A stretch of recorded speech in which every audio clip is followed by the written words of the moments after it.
시청자 여러분 안녕하세요. 마켓나우 2부 시작하겠습니다. 이지혜입니다. 자, 오늘 시장 삼성전자가 한 3% 그리고 SK하이닉스가 5% 뛰어주다 보니까 잘 가는 모습 보여주고 있습니다. 장중에 4,100선을 넘어서는 모습도 보여줬으니까요. 이 코스피는 외국인과 기관의 쌍끌이 매수세가 유입이 되고 있는 상황이고 코스닥 같은 경우에도 정책 부양 기대감 때문에 함께 기대감이 서려 있는 그런 모습들 나옵니다. 이제 연말 전략 잘 준비하시고 내년 적토마의 해를 잘 준비를 하셔야 되는데 모름지기 시장의 뉴스와 그리고 펀더멘털에 반영하면서 당분간 변동성을 보일 가능성이 있다. 거기에 좀 연동이 될 가능성이 있다라는 언급 나오고 있으니까 그 부분 초점을 맞춰서 저희가 전략 세워드리도록 하겠습니다. 앵커 브리핑 바로 시작할게요.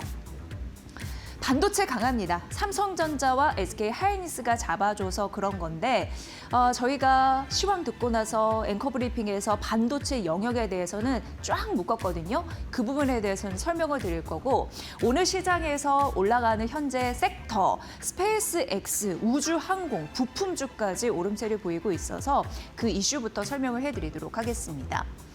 산타 랠리는 머스크 때문인가라는 얘기가 자연스럽게 나오고 있습니다. 사실 지난주만 보더라도 우주 항공에 대한 기대감, 비상장사인 스페이스X가 상장하면서 긍정적인 매기를 가져다 줄 수 있을 가능성 이런 부분에 언급이 됐고 반응을 하는 모습 오늘 장 초반에서도 나타나고 있는데요. 일단 스페이스X가 비상장 주식이잖아요. 지금 상장되진 않았고 IPO에 대한 기대감이 있는데 그 기업 가치가 우리 돈으로 약 1,200조 원 가까운 금액이다. 그런데 오픈 AI는 740조 가까운 금액이었거든요. 당시 가치 평가 이런 부분에서 봤을 때 그러니까 어떻게 보면은 비상장 기업 중에 가장 탑1이 되겠다. 이렇게 보시면 될 것 같습니다. 상장 관련주 줄줄이 52주 신고가 경신하는 흔들 최근 보였는데 대표적으로 오늘 아침에도 미래에셋 벤처투자, 나노팀, HV에 모두 신고가 경신한 흐름들이 나타났습니다. 거대한 모멘텀이 있다 보니까 함께 줄풍선을 타고 올라가는 듯한 흐름들이 나타나고 있는 상황이고요. 미래에셋 벤처투자 같은 경우에 2022년, 2023년 이렇게 걸쳐서 4천억 원 이상을 스페이스X에 투자를 하면서 대규모 평가 이익 기대가 있을 것이다라는 기대감. 상한연이 이제 상장하면 그 가치는 더 재평가 받으면서 그리고 무엇보다도 오를 테니까요. 그런 흐름이 있고. 나노팀 같은 경우에도 오늘 이 종목이 52주 신고가 경신했는데요. 액상형 방열 소재 납품 이력이 부각이 됐다라는 부분이 있는데 배터리 부분에서도 이 소재 굉장히 중요하잖아요. 그런 관련 제품을 제조하는 그런 대표적인 기업입니다. HVM 같은 경우에도 2023년부터 특수 금속을 이제 공급한 그런 이력이 있는데 뭐랄까요? 첨단 금속 소재 이런 부분에 대해서 자체 국산화 그런 또 상징적인 의미도 있는 상황이고요.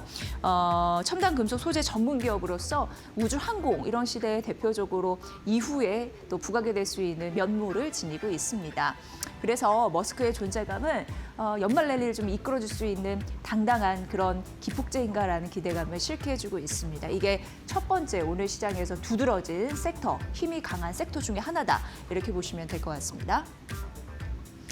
두 번째는 지속적으로 이제 앞으로 보셔야 될 핵융합입니다. 어느 순간부터 솔솔 이 얘기가 나오더니 어떻게 보면 이제 테마를 좀 형성하고 있는 흐름들이 나타나고 있는 상황이거든요. 이 트럼프 대통령이 핵융합 에너지 개발에 직접적으로 투자하고 있는 행보가 보여지고 있습니다. 18일 트럼프 대통령의 소셜미디어 그룹이죠. 트루스 소셜 모회사가 이제 핵융합 발전 기업을 합병하는 이런 부분을 추진한다라는 이슈가 있었는데요. 그러니까 핵융합 관련해서 굉장히 뭐랄까 관심을 가지면서 직접 투자까지 이런 느낌을 좀 주잖아요. 핵융합이 무언가 궁금하실 것 같은데 탄소의 배출이 없는 거의 무한대의 에너지를 내는 그런 존재 이렇게 보시면 될 것 같습니다. 아이언맨을 생각해봐도 딱 이미지가 연상이 되실 텐데요. 좀 구체적으로 얘기하면 1억 도 이상의 굉장히 높은 온도의 플라즈마, 그것을 300초 이상 가두기 기술, 이게 굉장히 어려운데, 이게 쉽게 얘기해서 냄비에 태양을 가두고 그 태양을 가뒀는데 냄비가 녹지 않은 기술이라고 다 연상을 하시면 조금 더 쉽지 않을까 싶습니다. 그런데 그게 굉장히 어려운 기술이고, 우리나라가 의외로 48초를 가둬서 세계 신기록을 기록했다고 하니까 이것도 그렇구나라고 느끼는 그런 대목이었고요. 지금 AI와 양자 컴퓨터, 빠르게 계산해서 뭔가 결과를 도출하는 AI 시대의 막강한 효자 노릇과 혁신, 그런 성장 모멘텀을 지니고 있는데, 이 AI와 양자 컴퓨터가 사실 전 산업에 고루고루 배치가 되면서 활용이 되면 전력을 또 엄청 많이 쓰게 됩니다. 그렇기 때문에 전력 때문에 결국 이런 핵융합 에너지가 필요하구나, 자연스럽게 이해하시면 될 것 같습니다. 그리고 막상 현재 이 시대는 초고속, 초첨단, 최첨단 기술, 이런 부분이 발전하고 있잖아요. 그래서 향후 이런 어려운 기술도 상용화 가능성이 높다. 예전보다는 당연히 높아졌겠죠. 그런 흐름으로 보시면 될 것 같고요. AI 아니면 초전도체, 근데 굉장히 온도 높은 거, 그리고 텅스텐 같은 경우에 우주 가까이 있어도, 뭐 태양 가까이 있어도 사실 녹지 않은 그런 강한 금속이라고 보시면 됩니다. 그런 기술 발전에 의해서 앞으로 핵융합 상용화 기술이 조금 더 가까워졌다, 이렇게 느끼는 것 같습니다. 지금 미국과 중국의 패권 전쟁도 굉장히 치열한 상황에서 우리나라도 이에 뒤질세라, 어차피 한국도 신기록을 갖고 있는 상황에서 국가 전략 기술로 상향되면서 이런 흐름으로 신경을 쓰고 있는 상황인데요. 먼 채 한 2050년 생각했지만 20년 앞당기기로 우리 정부도 했습니다. 그래서 2030년대 실증을 목표로 한다라는 부분이고, 미국과 중국 같은 경우에도 5년 내 상용화가 목표이다라는 얘기가 나오고 있는데, 마이크로소프트, 구글 같은 경우에도 선제적으로 전력을 이제 구매하는 계약을 체결하면서 상용화 기대를 높이고 있다라고 합니다. 이제는 우리가 또 핵융합 에너지에 대한 이야기를 주식시장에서 자주 언급할 것 같은 느낌이 들거든요. 앞으로 이 테마도 잘 보시면 될 것 같습니다. 오늘 스테이블 코인이 막 오르잖아요. 근데 바로 이 기대감, 근데 이거는 가봐야 알겠지만 어쨌든 막판 진토, 단판이 과연 날 수 있을까? 라는 데에 좀 초점이 맞춰져 있는 것 같습니다. 오후에 민주당 주재로 해서 디지털 자산, 이제 스테이블 코인을 위시로 해서 민병도 의원 같은 경우에도 이제 디지털 자산이라고 명명해야 된다는 얘기를 인터뷰하면서 한 생각이 나는데, 2단계 입법 정부안이 이제 논의가 됩니다. 당연히 이제 국정과제 스테이블 코인에 관련해서 그 규율을 신속하게 마련하겠다는 의지는 있는데 난항을 겪고 있습니다. 한국은행 쪽에서 난색을 좀 표하고 있는 상황에서 과연 정부안이 제출될지는 불투명한 게 사실입니다. 그런데 조율을 못하게 되면 내달 법안 발의나 내년 1분기 본회의 처리까지 이제 불발될 가능성은 있습니다만, 오늘 막판 진동권에 어떤 결과가 나올지 모르겠지만 장 초반에 스테이블 코인 관련주는 오르면서 좀 기대감이 형성하고 있다. 이 정도로만 정리를 할 수 있을 것 같습니다. 그래서 오늘 시장 전반적으로 반도체 강한데 이런 섹터들이 한쪽에 좀 받쳐주고 있다. 이게 오늘 시장의 흐름이 아닐까 싶습니다. 지금 한 8분 정도 지나고 있고요. 시황 상황 보고 와서 다시 반도체 관련해서 앵커 브리핑 이어드리도록 하겠습니다. 김유주 캐스터 받아주세요. 네, 우리 시장 10시 8분 구간을 지나고 있는데요. 오늘 코스피, 코스닥은 일제히 1% 넘는 상승 탄력이 붙고 있습니다. 특히 코스피 같은 경우에는 장중에 4,090선까지 재회복에 성공하면서 출발을 했는데 현재 시간 기준으로도 이를 유지했고요. 일단은 코스피 안에서 반도체 투톱의 상승이 눈에 띄는 하루입니다. 미국 시장에서 오라클이 그간 AI 수익성 우려로 지지부진했던 주가를 반등에 성공하는 데 성공했습니다. 일단은 틱톡 사업에 참여한다라는 소식이 전해지면서 오라클의 주가가 6%가량 급등했고요. 필라델피아 반도체 지수도 3% 넘게 오르면서 기술주 위주의 상승세를 다시금 이끌어줬습니다. 이러한 훈풍을 받아서 오늘 우리 시장도 비슷한 흐름을 보이고 있는데, 기술주들이 정말 좋은 모습 가져가고 있고요. AI 밸류체인 일제히 오르고 있습니다. 삼성전자와 SK하이닉스가 3% 넘게 상승하는 가운데 SK하이닉스는 4.75%가량 튀어오르고 있고요. 오늘 57만 원 선 회복에 성공해줬습니다. 있습니다. 삼성전자는 3.29%가량 오르고 있는데 일단 전반적으로 AI 밸류체인, 반도체 관련주 그리고 반도체 소부장까지 코스피 코스닥 시장 일제히 오르고 있습니다. 지금 보시면 두산도 4.74%가량 오르면서 반등에 성공했습니다. SK 실트론 관련 인수 소식에 이거래일 연속 하락을 했었는데 두산 같은 경우에는 오늘 4% 넘게 튀어오르면서 다시금 오름세에 진입을 했고요. 일단은 실트론 관련돼서 인수하는 점이 어느 정도 주가에 부담을 줄 수 있다는 증권가의 분석이 나왔습니다만 그럼에도 중장기적으로 봤을 때 반도체 밸류체인에 계속해서 이렇게 힘을 실어줄 수 있기 때문에 두산의 주가에는 중장기적으로는 좋은 일이다라는 평가가 나오고 있는 상황입니다. 일단 오늘 4.74%가량 오름세고요. 이 이수페타시스도 2.14%가량 오르면서 기판단에서도 좋은 모습 보여주고 있습니다. 한미 반도체도 4.81%가량 오르면서 반도체 소부장 일제히 오르고 있고요. 그리고 오늘 반도체 소부장뿐만 아니라 이 전력 설비 3사도 일제히 오르고 있습니다. LS 일렉트릭이 1% 넘게 오르고 있고 HD 현대 일렉트릭도 오름세인데요. 다만 효성중공업이 장중에 2% 넘게 오르기도 했는데 오름폭을 많이 줄이면서 현재 시간 기준 강보합권으로 내려온 상황입니다. 전력기기 3사 오늘 일제히 2% 넘게 상승세가 붙기도 했지만 현재 시간 기준으로 LS 일렉트릭만 1% 넘는 상승 탄력이 붙고 있다라는 점 좀 특징적이고요. 그리고 오늘 스페이스 X 관련된 모멘텀 타고 우주항공 그리고 방산까지 일제히 추가적인 상승세 붙고 있습니다. 전장에서 LRG 넥슨과 하나시스템이 급등했었죠. 일단 스페이스 X 관련해서 지금 이 상장 추진사를 지금 찾고 있다라는 소식이 나왔는데요.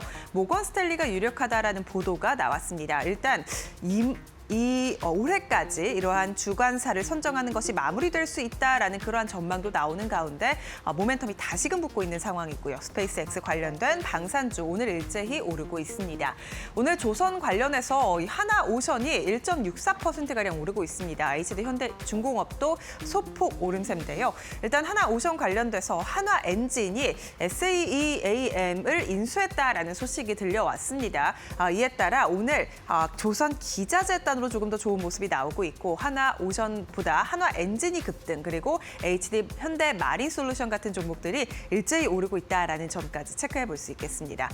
그리고 오늘 또 좋은 종목 찾아보자면요. 금융업종 안에서 은행주들 그리고 지주사, 증권사들도 좋은데요. 미래에셋 증권이 3% 넘게 오르고 있습니다. 스페이스X 관련해서 미래에셋 벤처투자도 두 자릿수 급등세 연일 가져가고 있고요. 일단 미래에셋 증권도 함께 2% 넘게 오름세입니다. 일단 그리고 2차 전지주들이 전장까지 정말 지지부진했습니다. 지금 포드의 전기차 배터리 계약 해지 소식이 LG 에너지 솔루션의 주가를 무너뜨렸고 관련된 매도세가 2차 전지주 전반으로 퍼졌는데요.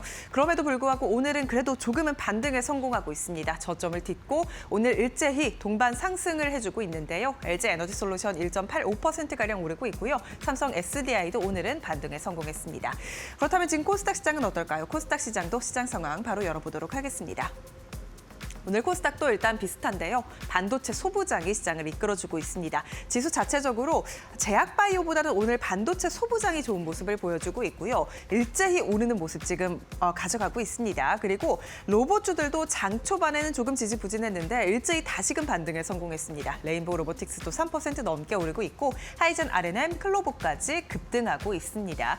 SPG는 전장에서 20% 넘는 급등을 했기 때문에 오늘은 조금 쉬어가고 있고요. 3% 넘게 밀리고 있다라는 점까지 확인해 볼 수 있겠습니다.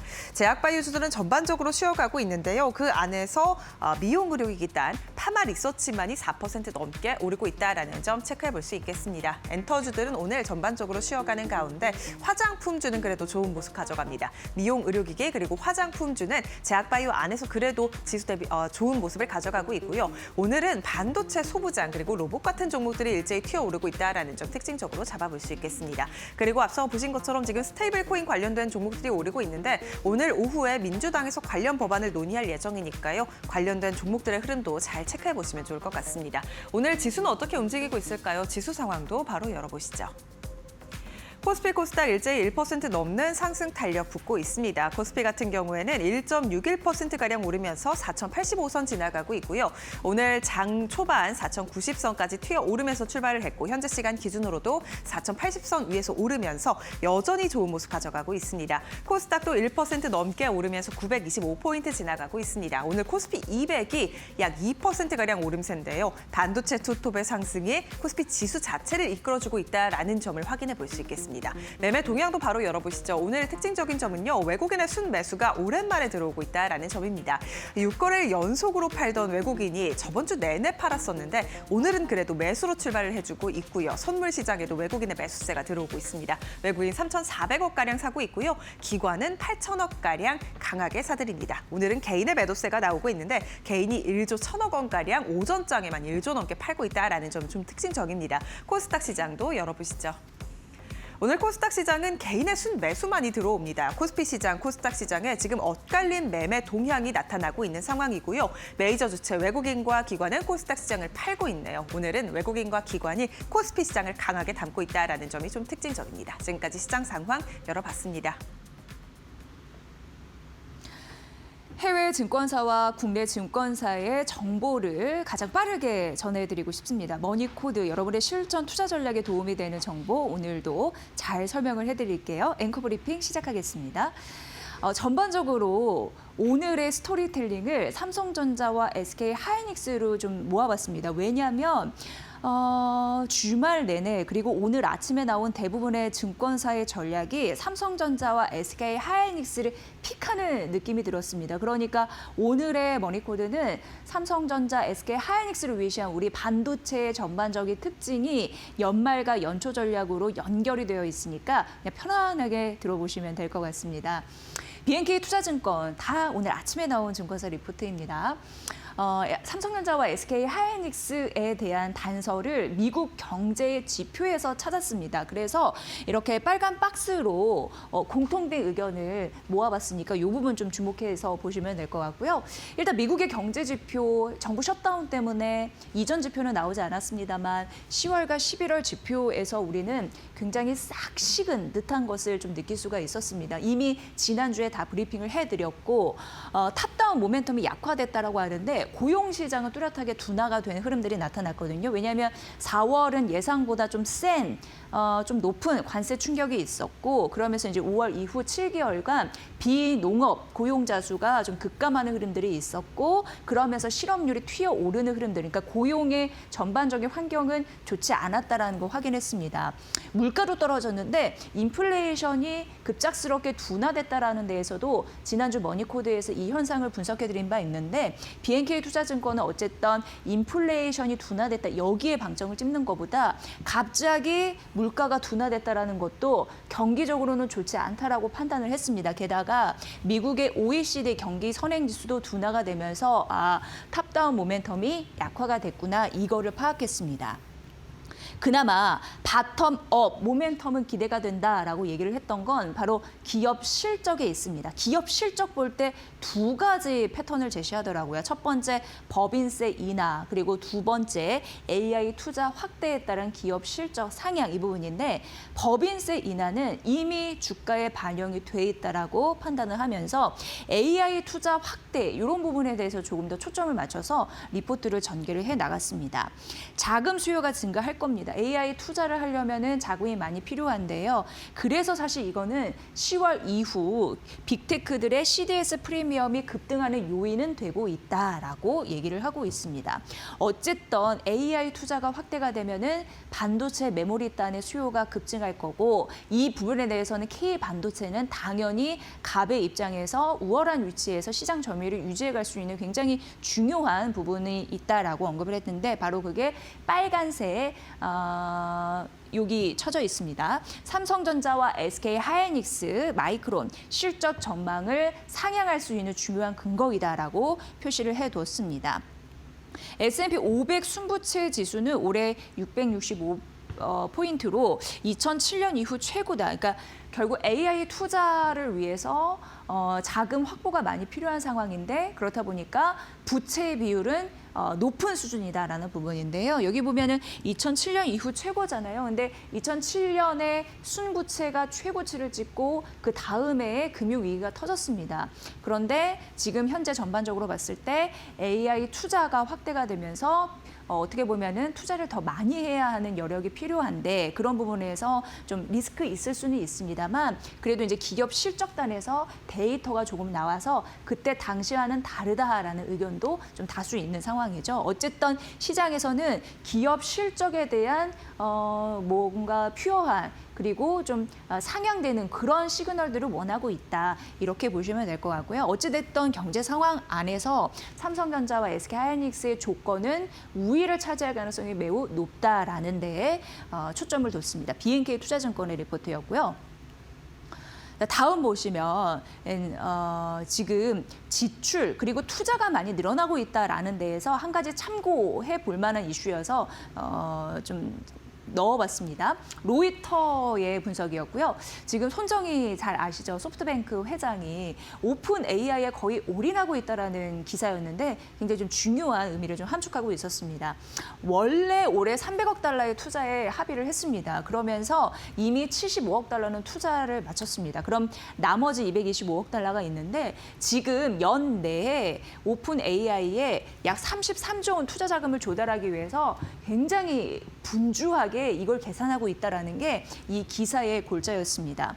워낙 손정희 소프트뱅크 회장 같은 경우에는 오픈AI를 긍정적으로 봤고 또 오픈AI와 함께 4년 동안 5천억 달러 투자 거의 400조 원 가까이 되는 금액이지만 스타게이트 프로젝트에 참여하기로 했죠. 그러니까 오픈AI 기업 같은 경우에도 한 3천억 달러로 평가를 하는 400조 원 평가를 하는 그런 흐름들이 있었고요. 그러면서 현재 올해 연내에 225억 달러 이런 자금을 마련해야 되기 위해서 전방위적으로 노력을 하고 있는데 그게 바로 이겁니다. 대출, 현금, 그리고 지분 처분에 나서고 있다는 부분인데요.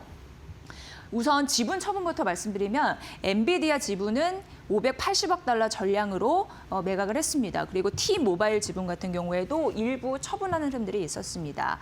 암 주식 같은 경우에도 담보대출 50억 달러에서 115억 달러로 좀 는 흐름들도 있었고요. 그리고 일본 결제, 이거는 IPO로 자금 조달하는 예에 해당이 되는데 페이페이라고 해서 원래는 12월에 해야 되는데 여러 가지 정부 셧다운 때문에 내년 1월로 연기를 했거든요.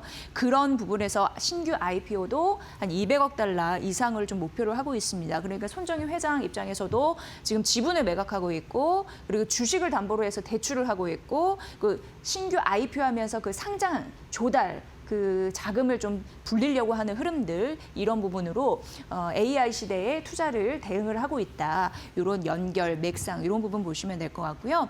단언하고 있습니다. 본인이 투자하는 거니까 제대로 이제 뽑아 먹을 것도 있겠고 AI 투자 막히면 안 되니까 퇴로가 없으니까 당연히 AI 거품 묻는 것 자체가 어리석다라는 표현을 이제 매번 하고 있는데요. 이러한 투자의 확대의 흐름은 여전히 이어지고 있다는 거 보여드리고 싶어서 로이터 통신에 기사를 하나 갖고 왔고요. 다음 페이지 보면은 골드만삭스 같은 경우에도 K 메모리가 여전히 강하다라는 것을 좀 입증한 듯 했습니다. 그 의미는 여기 보라색 박스로도 해놨네요. 일단 마이크론 가이던스를 우리는 확인할 수 있었는데 이를 통해서 D램과 HBM을 원하는 고객사는 참 많다라는 걸 확인을 했고요. 여전히 공급은 부족하다라는 데에서도 볼 수 있습니다. HBM의 총 시장의 규모라고 해야 될까요? 그 소폭 상향되는 흐름들이 나타나고 있고 그러면서 삼성전자와 SK하이닉스는 여전히 긍정적이다라는 얘기 나타나고 있고요.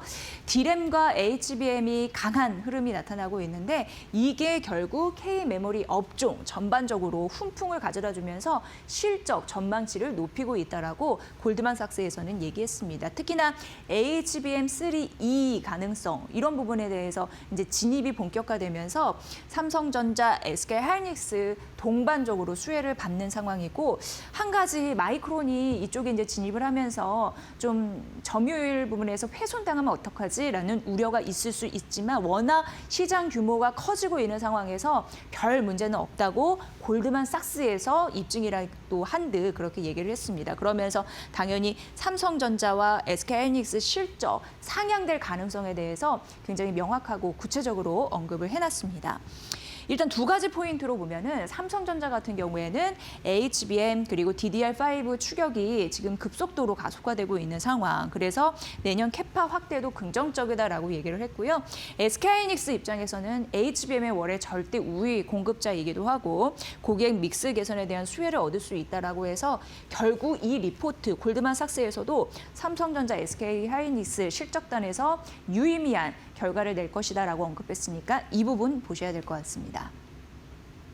다음은 이제 하나증권인데요. 하나증권에서도 오늘 아침에 반도체는 역시나 비중 확대다라고 하면서 반도체 소부장 섹터에서는 뭘 봐야 될지도 언급을 해놨습니다.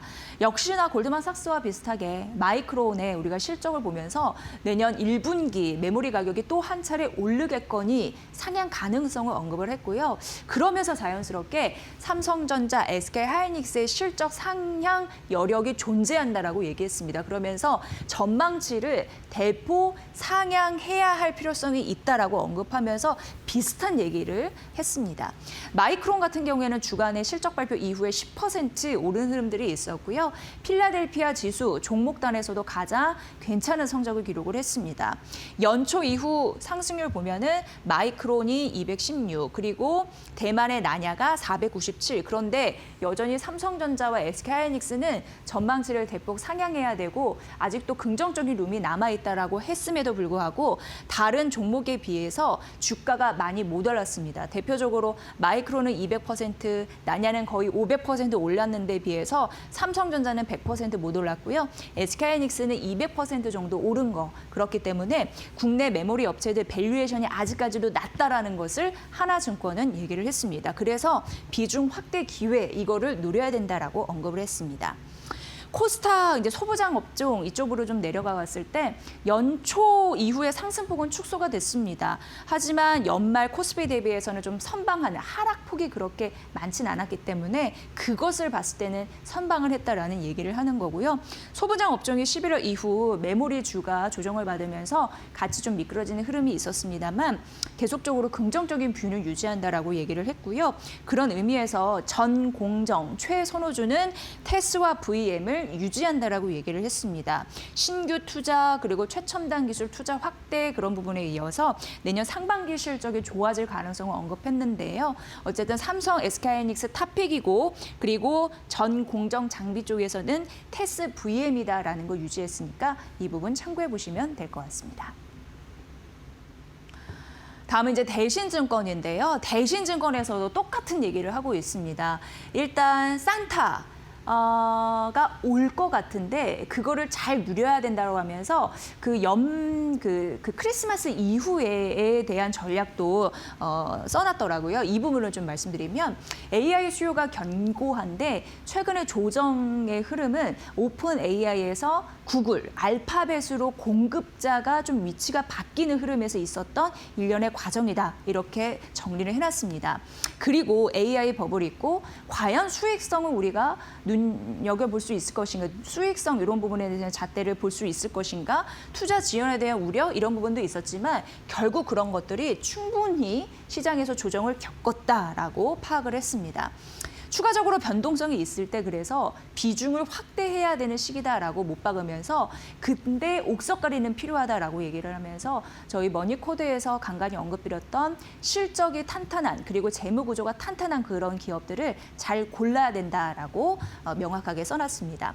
삼성, SK하이닉스 실적 개선이 기대가 된다라고 하면서 반도체주가 코스피 상승 추세를 이끌고 있고 앞으로도 이끌 가능성이 높다라고 언급을 했는데요. 그런 의미에서 이제 전략을 말씀드리면 코스피 4천 전후 조정은 매수 기회다라고 얘기를 했습니다.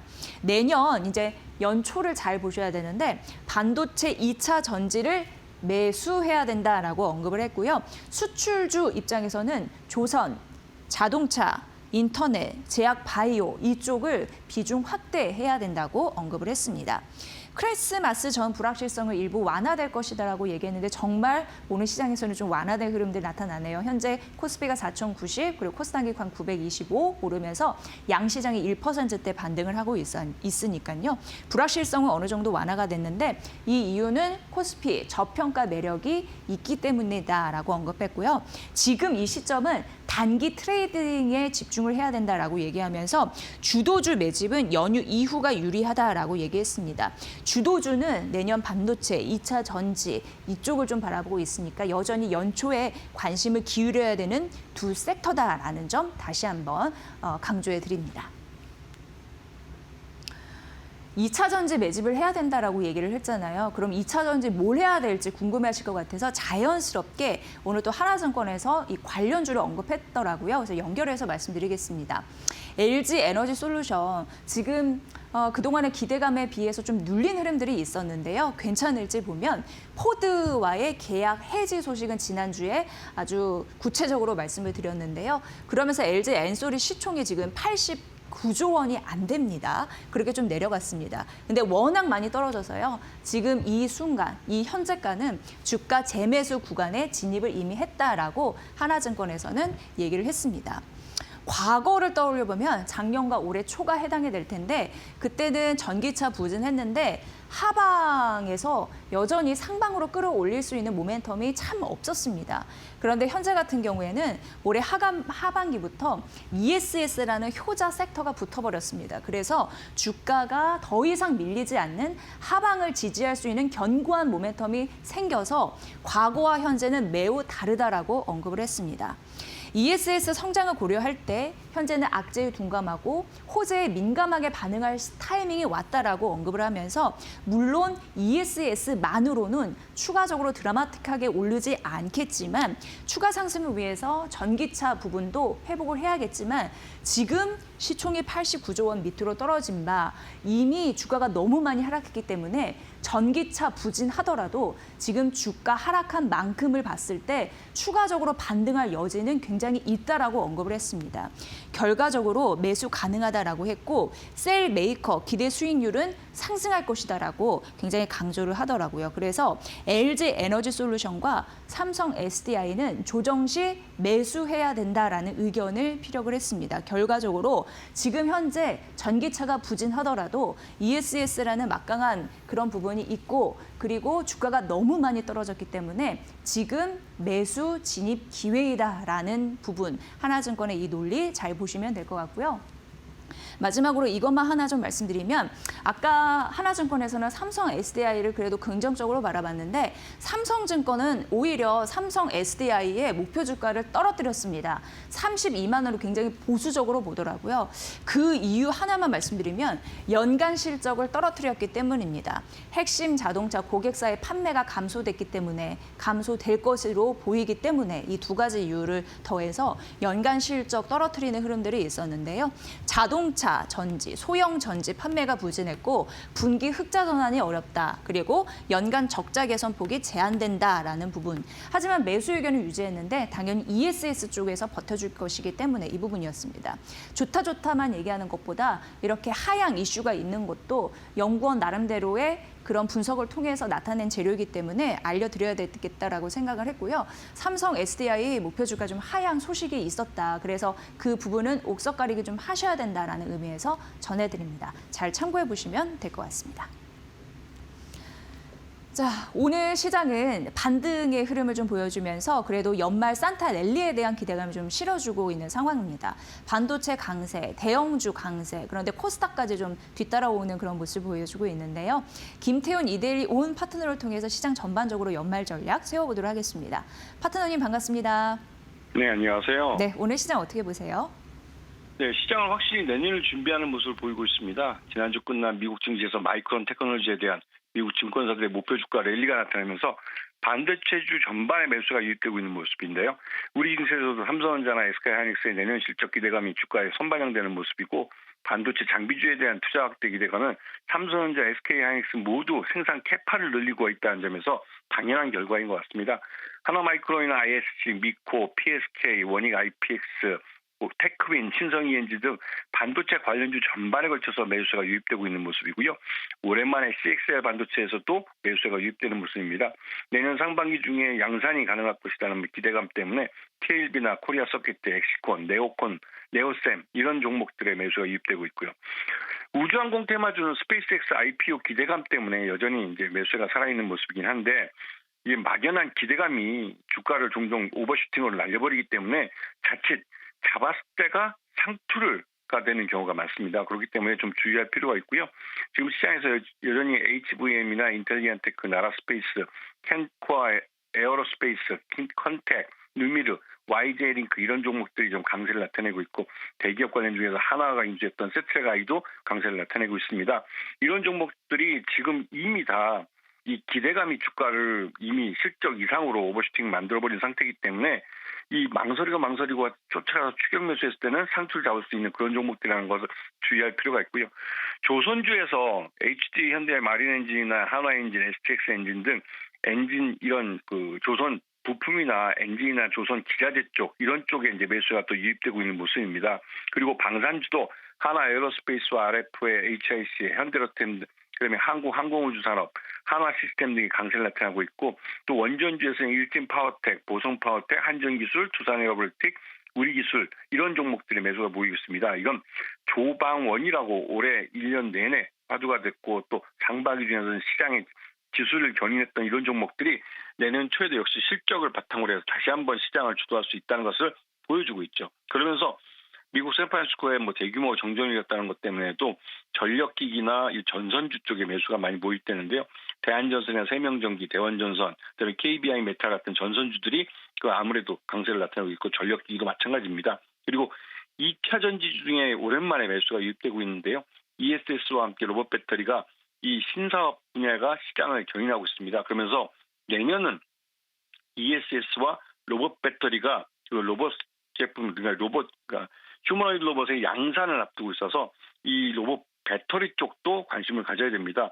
전기차 캐즘 때문에 시장이 전반적으로 2차전지 쪽이 많이 조정을 받았기 때문에 싼 맛에 또 살 수 있는 그런 분위기도 하죠. 이런 부분을 잘 보시면서 지금 시장에서 실적 우량주들, 이거는 특히 수출주 중에서 원달러 한 줄이 유리하게 움직이고 있기 때문에 이 원달러 한 줄이 원화가 말 그대로 1,480원이든 1,500원이 됐든 이렇게 해서 밀려서 원화 약세를 나타내면 우리나라 수출주에게는 가격 경쟁력이 점점 좋아지고 있다는 것을 아셔야 됩니다. 그리고 대부분 다 수출주이기 때문에 달러로 돈을 받고 그 달러를 해외 계좌에 그대로 갖고 있습니다. 그렇기 때문에 이 원화가 약세라고 해서 원재료를 사는데 부담이 많이 든다 이런 말들은 신경 쓸 필요 없습니다. 어차피 달러 갖고 있는 거 갖고 살기 때문에 부담은 없습니다. 이런 부분 때문에 수주들은 실적이 좋아질 수밖에 없다는 부분을 잘 보시면서 실적 우량주와 또 내년 시장을 주도할 수 있는 그런 섹터에 포함되어 있는 종목들을 포트에 담아야 할 그런 타이밍입니다. 네, 내년이 코앞입니다. 벌써 실적 관련해서 여러 가지 분석들 나오고 있는데 잘 챙겨야겠습니다. 자, 그럼 오늘의 특징주는 뭘로 가져가 볼까요? 네.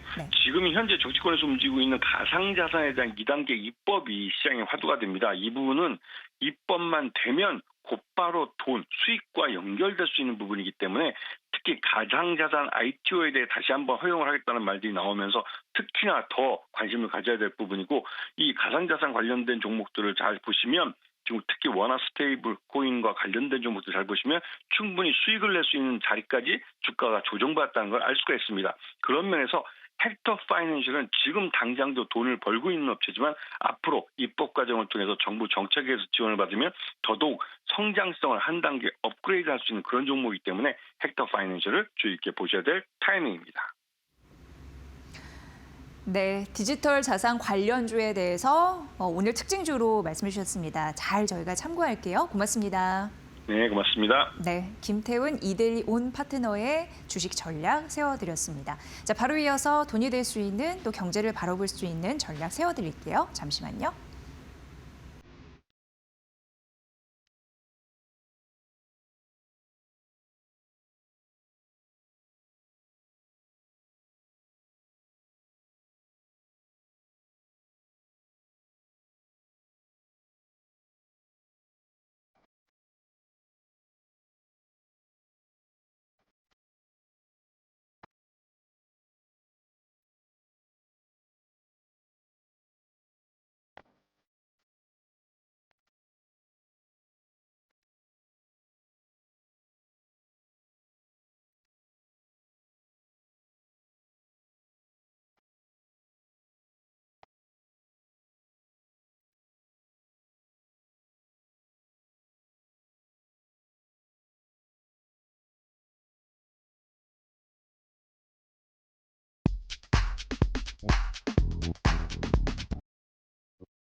부자 아빠 가난한 아빠 저자 로버트 기요사키가 연준의 금리 인하를 두고 인플레이션 위험이 본격화됐다고 경고했다. 기요사키는 연준의 정책을 사실상 돈 풀기 재개로 규정하며 통화 가치 하락과 생활비 상승 압력이 더 커질 것이라고 말했다. 그는 이에 대한 대응 전략으로 금, 은, 비트코인, 이더리움 등 실물 자산과 대체 자산 비중 확대를 재차 강조했다. 특히 내년 가장 유망한 투자 자산으로 은을 지목했다. 최근 금리 인하 직후 실물 은을 추가 매입했다고 밝히며 은은 여전히 저평가돼 있다고 평가했다. 기요사키는 은 가격이 2026년 온스당 최대 $200까지 상승할 수 있다며 인플레이션이 심화될 경우 현재 가격 대비 10배 상승 가능성도 배제하지 않았다. 그는 중앙은행의 통화 완화가 장기적 위험을 키우고 있다며 인플레이션을 구조적 문제로 인식해야 한다고 강조했다. 삼성전자가 인공지능과 로봇을 중심으로 전사 조직과 인력을 재편하고 있다. 사내 인력 재배치와 함께 외부 AI 로봇 전문가 영입도 병행하며 미래 성장 동력 확보에 속도를 냈다. 삼성전자는 경영 지원 담당 직속으로 AX팀을 신설해 전사와 사업부별 AI 전환 과제를 발굴 실행하고 있다. 업무 전반에 AI를 적용해 생산성과 효율을 높이는 것이 목표다. 삼성 리서치에는 생성형 AI 전담 조직인 노바 AI 랩을 만들고 사내 대표 AI 인재와 해외 전문가를 집중 배치했다. 로봇 분야에서는 휴머노이드 개발을 담당하는 미래 로봇 추진단이 본격 가동됐다. 제조 현장에서는 디지털 트윈과 AI 기반 자율 공장 구현을 위한 인력 채용도 진행 중이다. 삼성전자는 AI를 단순한 기술이 아닌 업무 제조 제품 전반을 관통하는 핵심 인프라로 활용하고 로봇 기술을 차세대 사업으로 키우기 위해 선제적인 인재 확보가 필수적이라고 보고 있다. AI 드리븐 컴퍼니 전환을 위해 AI 개발뿐만 아니라 연구 개발, 설계, 공정, 품질 분석 등 생산 전 과정에 AI를 적용하는 것이 삼성의 보관이다.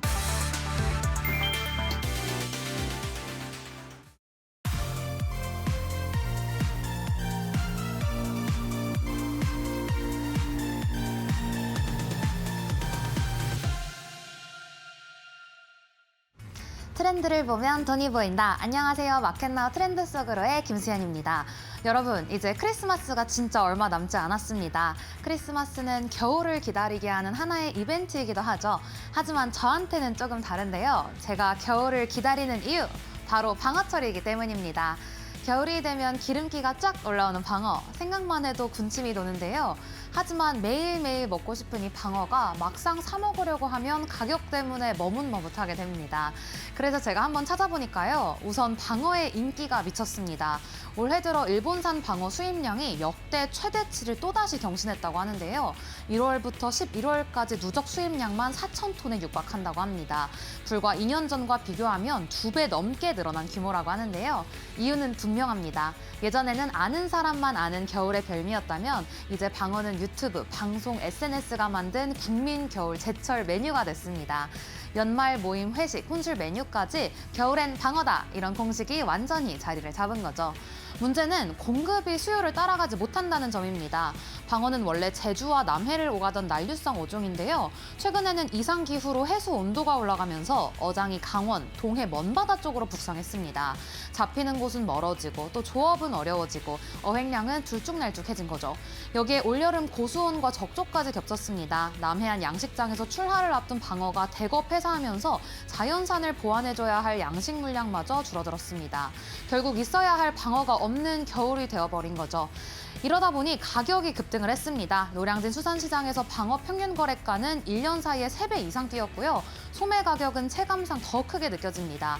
요즘 방어가 창치보다 비싸다, 배달앱에서 방어 기본이 5만 원이다 이러한 말이 나오는 이유인데요. 국내산이 부족하니 일본산 수입이 늘고 있지만 아이러니하게도 일본산 방어 가격도 함께 오르고 있습니다. 기후 영향으로 일본 현지 조업도 쉽지 않기 때문인데요. 수입으로 가격을 눌러주기엔 한계가 있는 상황입니다. 이 방어 이야기 사실 방어만의 문제는 아닙니다. 요즘 장 보러 가면 자주 느끼실 텐데요. 밥상에 올라오던 식품들의 가격이 전반적으로 다 오르고 있습니다. 기후 변화로 생산량은 줄었는데 그 빈자리를 채워주던 수입산마저 환율 상승 때문에 가격이 뛰었습니다. 이러한 상황에서 유통업계도 전략을 바꾸고 있는 요즘인데요. 요즘의 핵심 키워드는 수입선 다변화입니다. 예전엔 보기 힘들었던 나라의 식재료들이 이마트에 하나둘씩 등장하고 있는데요.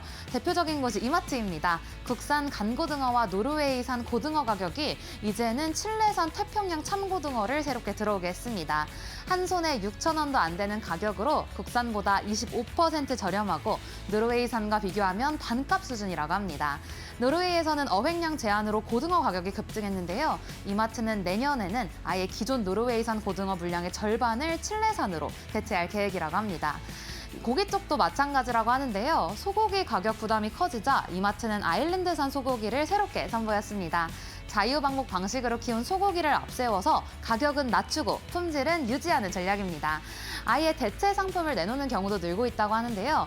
고등어 가격이 급등하자 GS샵은 고등어 대신 볼락, 롯데마트에서는 고등어 대신 삼치를 내세웠습니다. 이 모든 변화의 배경에는 사실 숫자가 있습니다. 식품 물가가 최근 5년 새 약 30% 가까이 상승하다 보니 전체 소비자 물가보다 훨씬 빠른 속도입니다. 여기에 환율까지 더 오르면서 생선, 고기, 과일, 커피까지 수입 먹거리 전반이 압박을 받는 상황입니다. 결국 이제는 겨울 밥상도 이제는 기후, 환율, 공급망 볼 게 너무 많은 시대입니다.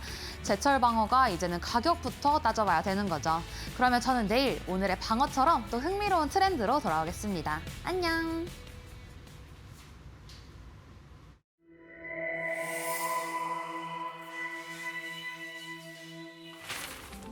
경제의 흐름을 켜는 스위치 온 앤 오프. 오늘은 생활 속 필수 지출이 된 보험 시대에 대해 이야기해봅니다. 지금 보험 스위치는 온. 보험은 더 이상 사고가 발생했을 때만 떠올리는 금융상품이 아닙니다. 이제는 매달 고정적으로 관리해야 하는 생활비 항목으로 우리의 소비 구조 안에 들어와 있는데요. 이 변화는 우리의 생활 경제 전반에 어떤 전환을 만들고 있을까요? 3가지 키워드로 정리해봅니다. 첫 번째, 생활 밀착형 보험. 보험을 바라보는 기준이 달라졌습니다. 과거에는 한 번의 큰 사고가 중심이었다면 지금은 일상에서 반복되는 생활 장면이 기준이 됩니다. 병원 방문, 자동차 이용, 여행, 반려동물까지. 보험은 이제 혹시 모를 위험이 아니라 자주 마주치는 지출을 중심으로 설계되고 있습니다. 보험은 사건 이후를 대비하는 장치에서 생활의 불확실성을 관리하는 필수 지출로 자리 잡고 있습니다. 두 번째, 디지털 전환. 보험을 둘러싼 환경도 바뀌었습니다. 과거에는 가입과 청구가 번거로운 금융 절차였다면 지금은 모바일 기반으로 일상 안에 자연스럽게 들어와 있습니다. 간편 가입과 청구 시스템은 보험을 갖고 있는 상품에서 실제로 작동하는 비용으로 전환시켰습니다. 보험은 더 이상 장기간 묶어두는 약속이 아니라 생활비 흐름 안에서 관리되는 지출이 되고 있습니다.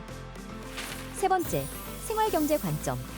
보험 선택에서 보장의 크기와 범위는 여전히 중요한 기준입니다.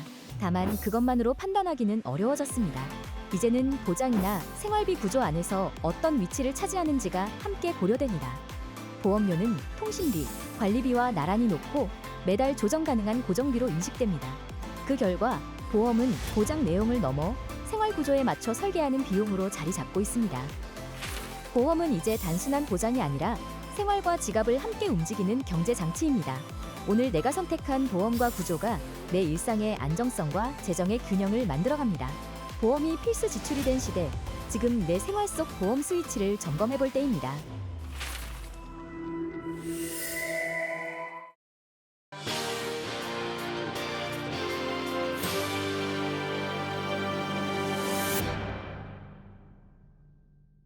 오늘은 두산 에너빌리티 기업 분석을 해드리겠습니다. 이달만 6조 원을 수주했다, 폭풍 질주를 하고 있다라는 기사도 봤는데 실적 이런 부분에서 따져볼 것이 있겠죠. 추가 상승 가능할지 조호진 타큐뉴스 대표 모셨습니다. 어서 오세요. 예, 안녕하세요. 네. 두산 에너빌리티가 폭풍 매출을 올렸다라는 소식이 있는데 그 안에 가스 터빈도 있더라고요. 예, 예. 어떻게 보셨는지 궁금한데요. 예. 일단은 아시는 분도 많이 계시겠지만 두산 에너빌리티 하면 이제 원전 기업이고 또 원전에서도 이제 대형 원전, 보통 1기가와트 이상을 대형 원전이라고 300메가와트, 심지어 최근에 이제 트럼프 대통령 때문에 30메가와트도 있습니다. 그래서 그런 건 이제 스몰, 그래서 SMR이라고 하는데 두산 에너빌리티 그런 원전으로도 많이 알려져 있지만 또 하나 중요한 먹거리가 이제 터빈이 있습니다. 터빈이라는 건 뭐냐면 그 원자력 발전소건, 그다음에 화력 발전소건, 그다음에 LNG 발전소건에 그 발전을 통해서 뭔가 증기를 데워서 데운 증기를 갖고 전기를 만드는 게 이제 그 터빈, 증기 터빈이 있고 그다음에 증기가 아닌 바로 이제 공기를 갖고 이제 터빈을 돌리는 이제 가스 터빈이 있습니다. 그래서 두산 에너빌리티는 이런 터빈에도 세계적 강자다. 그래서 세계적 강자답게 최근에 이제 중요한 매출을 올리려고 하는데 이 터빈에 대해서도 두산 에너빌리티의 중요한 먹거리이자 그다음에 주가 상승의 원동력이기 때문에 이 부분을 좀 자세히 설명드리려고 합니다. 근데 제가 듣기로는 터빈이 없으면은 뭐랄까 발전할 수 없다라고 하는데 그게 좀 사실인가요? 예, 그렇죠. 그러니까 사실은 이제 아까 말씀드린 두산 에너빌리티 하면 에너빌리티 원전에만 많이 집중해 있지만은 원전에서 나온 어떤 그 에너지를 갖고 일반적으로는 어떻게 하냐면 에너지를 갖고 증기를 데웁니다. 증기를 이렇게 물을 데우면은 우리가 냄비에서 가스레인지를 갖고 이제 냄비에다 물을 담으면은 거기에서 이제 가스레인지에 나온 그 전기 에너지가 물에 이제 운동에너지를 바꾸는데 거기 운동에너지에 물방울이 막 튀기면서 많은 것들 만들 수 있습니다. 이게 이제 일반적 원전 발전입니다. 그래서 원전에서 나온 어떤 그 에너지를 갖고 증기를 데운 다음에 증기를 갖고 터빈을 돌립니다. 터빈을 돌린 것 갖고 그때서야지 이제 전기가 만들어집니다. 그래서 이런 어떤 증기 터빈은 두산 에너빌리티가 만드는데 여기 말고 또 지금 말씀드린 가스 터빈이 중요한데 왜 더 중요하냐? 증기 터빈은 그래도 기술적 난이도 낮습니다. 근데 그 가스 터빈은 기술 난이도 높아가지고 전 세계에서 가스 터빈을 만드는 회사가 현재로서는 이제 5군데 중에 한 군데가 이제 두산 에너빌리티인데 3군데가 사실은 이제 세계 시장의 90%를 갖다 점령하고 있습니다. 그래서 지멘스, GE 버너바, 그다음에 일본의 이제 미쓰비시 이 3군데가 사실 90% 이상 시장을 장악하고 있는데 그러다 보니까 두산 에너빌리티 입장에서는 우리가 가스터빈 한번 도전해보자 이런 면 도전을 했지만 이런 세계적인 3강의 이제 세계 시장을 과점하고 있다 보니까 두산 에너빌리티가 세계 시장에 새로 치고 올라갈 수 있는 여력이 부족했어요. 그러다가 이제 이따 말씀드리겠지만은 이 세계 3강의 그 구도를 재편할 수 있는 중요한 공시가 이제 10월에 한번 지난주에 한번 나왔습니다. 그래서 이거를 말씀드리는데 좀 화면에 보이시는 게 GE 버너바. GE 버너바라는 거는 GE라는 이름이 보시다시피 GE그룹의 계열사입니다. 그다음에 지멘스, 독일에 있는 지멘스죠. 그리고 마지막에 미쓰비시인데 이 3사의 YTD 지난주 금요일 날 기준 YTD 보면은 다 100% 육박하는 미쓰비시면 한 80%지만 나머지 두 개는 100%를 넘는 이제 YTD를 보였습니다. 왜?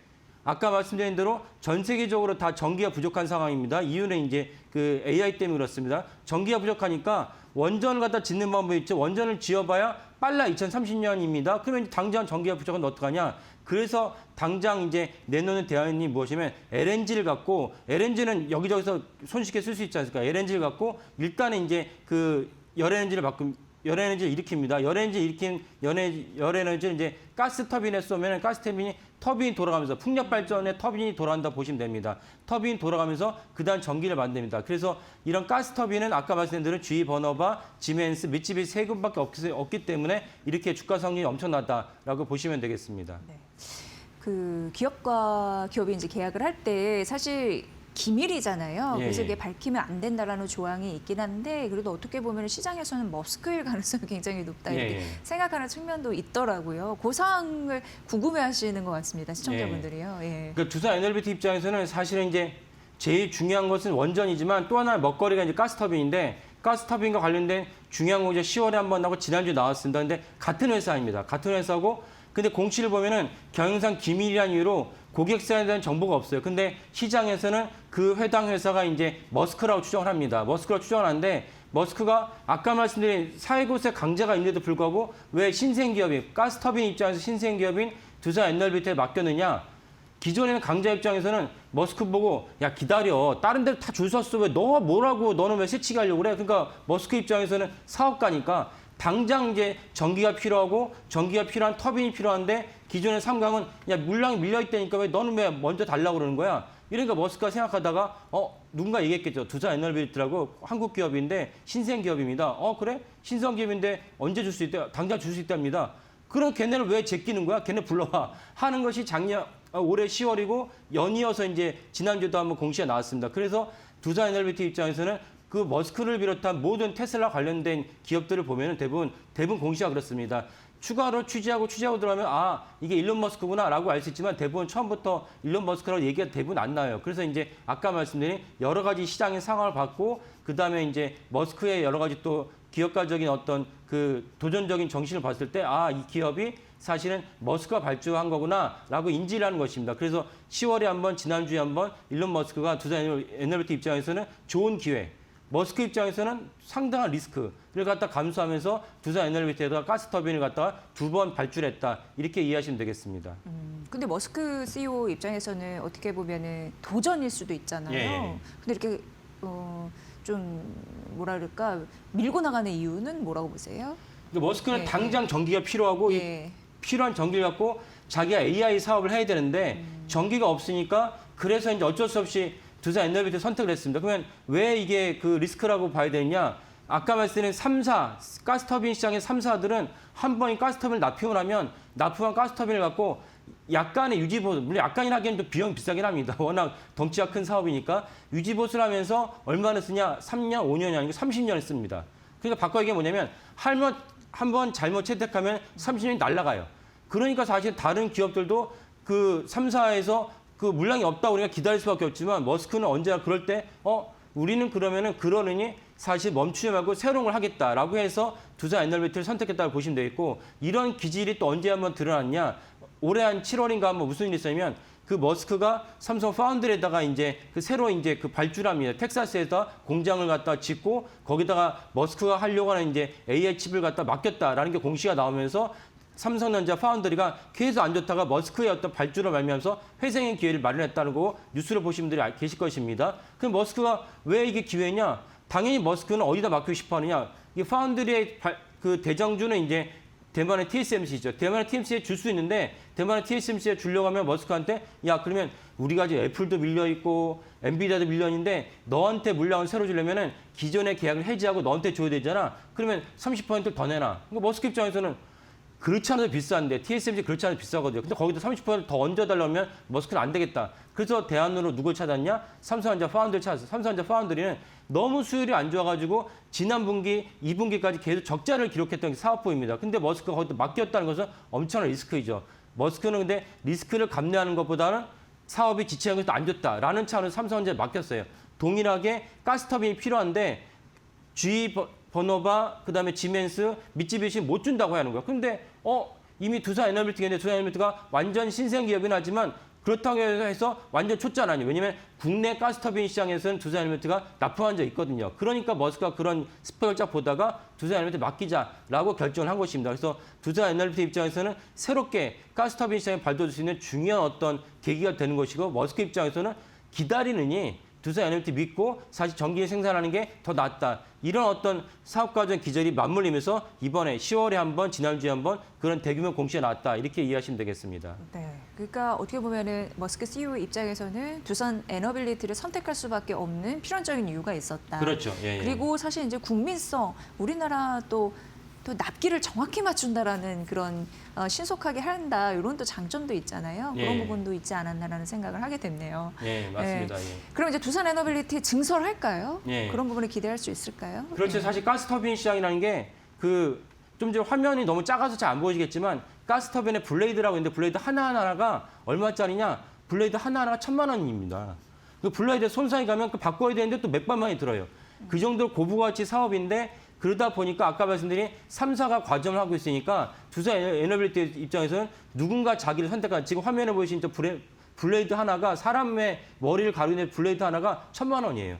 그 정도로 고부가치 사업인데 두산 에너빌리티 입장에서는 안정적으로 성공적으로 머스크의 그 수요를 갖다 맞춘다면 전 세계 곳곳에서 가스터빈에 만들어달라는 요청이 들어올 수 있고 그래서 두산 에너빌리티 입장에서는 그에 따라서 증설을 준비하고 있다라고 보시면 되겠습니다. 지금 화면에 보이신 대로 현재로서는 이제 한 182억 달러 재작년, 그다음에 187억 달러, 올해를 넘어서 2030년 227억 달러로 넘어가는데 이 넘어간 이유가 제일 큰 이유가 뭐냐? AI에서 촉발된 전기가 너무나 필요하거든요. 그래서 미국 동부는 전기가 이제 없어져가지고 난리고 트럼프가 사실은 지금 이딴 선거에서 패배한 이유 중 하나가 그런 이유도 있습니다. 그리고 얼마 전에 주말 새에 무슨 뉴스가 떴냐? 샌프란시스코가 완전히 마비가 됐어요. 전기가 끊어져가지고. 이런 모든 것들이 선진국 미국에서 겪고 있는 거기 때문에 사실은 머스크가 이번에 안정적으로 성공한다면 미국을 비롯한 세계 곳곳에서 두산 에너빌리티에게 원전 말고 가스터빈을 만들어라는 요구가 계속 있을 수밖에 없다라는 것도 두산 에너빌리티 입장에서는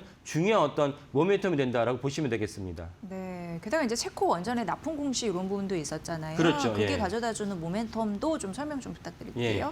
그 체코 원전에 대한 그 수주도 이제 지난주에 나왔는데 많은 분들이 체코 원전에 벌써 1년 된 것 같아요. 근데 무슨 원전에 그 납품을 했다는 거, 수주했다는 거야? 다른 원전인가라고 착각하실 수 있는데 원전 전체의 계율을 보시면 어떻게 되냐면 이번 체코 원전 같은 경우 체코 정부가 두산 에너빌리티에 맡긴 게 아닙니다. 직접적인 당사자 어디냐? 한수원이에요. 한수원과 이제 계약을 체결합니다. 그럼 한수원에서 체코 정부한테 야 우리가 너네 두꺼워니의 원전에다가 4, 5호기, 5, 6호기를 납품해 줄게. 그러면 1, 2, 3, 4기 어디 있냐? 그건 이미 다른 나라가 했어요. 그래서 체코 정부가 추가로 이제 전기가 필요하니까 사실은 이제 원전을 추가로 발주를 하면서 어디다 계약을 했냐? 한수원과 한국수력원자력과 이제 계약을 체결한 거예요.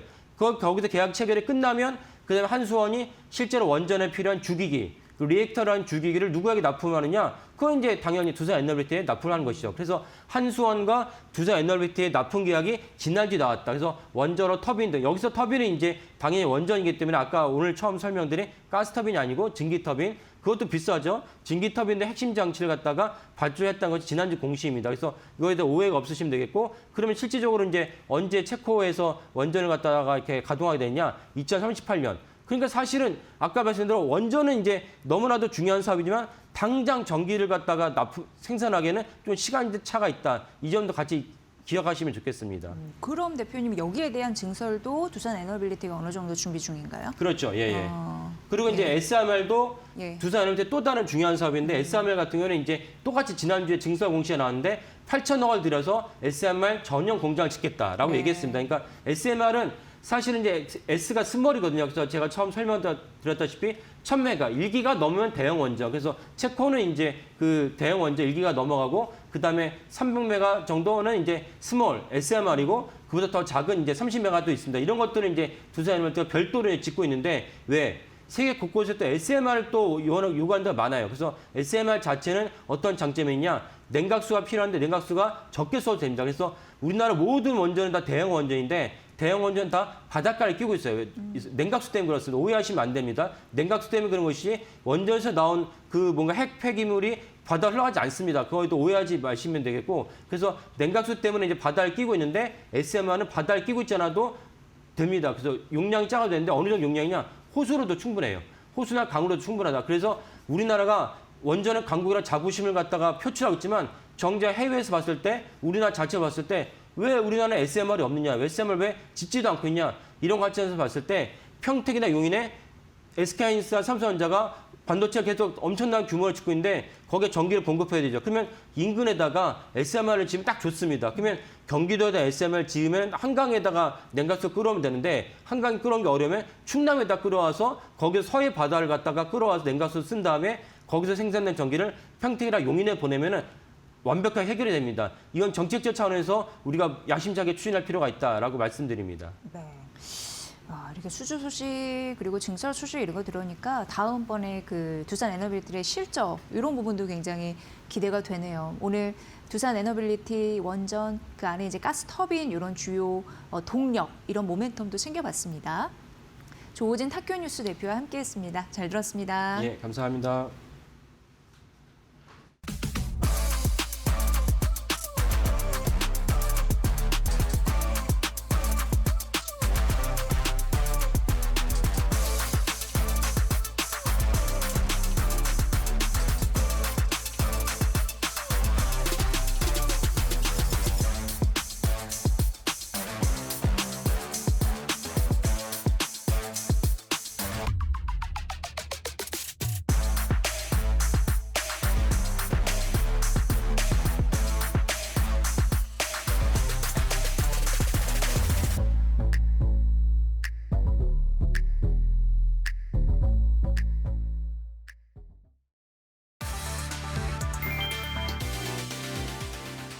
부자 아빠 가난한 아빠 저자 로버트 기요사키가 연준의 금리 인하를 두고 인플레이션 위험이 본격화됐다고 경고했다. 기요사키는 연준의 정책을 사실상 돈 풀기 재개로 규정하며 통화 가치 하락과 생활비 상승 압력이 더 커질 것이라고 말했다. 그는 이에 대한 대응 전략으로 금, 은, 비트코인, 이더리움 등 실물 자산과 대체 자산 비중 확대를 재차 강조했다. 특히 내년 가장 유망한 투자 자산으로 은을 지목했다. 최근 금리 인하 직후 실물 은을 추가 매입했다고 밝히며 은은 여전히 저평가돼 있다고 평가했다. 기요사키는 은 가격이 2026년 온스당 최대 $200까지 상승할 수 있다며 인플레이션이 심화될 경우 현재 가격 대비 10배 상승 가능성도 배제하지 않았다. 그는 중앙은행의 통화 완화가 장기적 위험을 키우고 있다며 인플레이션을 구조적 문제로 인식해야 한다고 강조했다.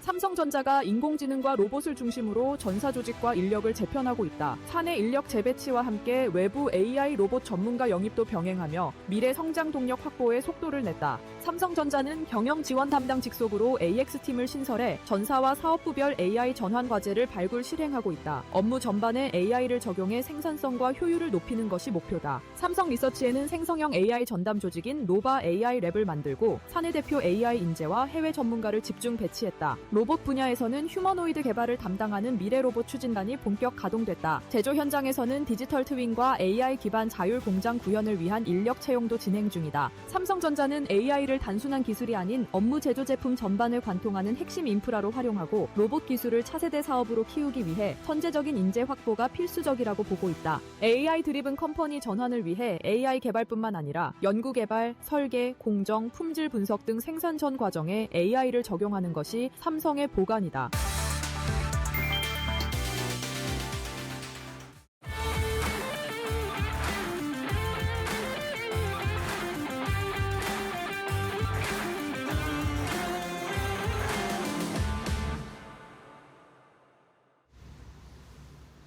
안녕하세요. 마켓마블 신일섭입니다. 오늘 앞에 코너가 있는 줄 알았는데 없네요. 네, 자 오늘 코멘트 할 내용이 없습니다. 과자 얘기를 하려고 했는데 자 오늘 SK 하이닉스부터 보겠습니다. 자 SK 하이닉스 오늘 5% 오르고 있네요. 아 이거 뭐 투자 경고 딱지 붙이고도 그냥 가서 지금 대단한데 삼성전자 SK 하이닉스가 지금 다 하고 있는데요 지금.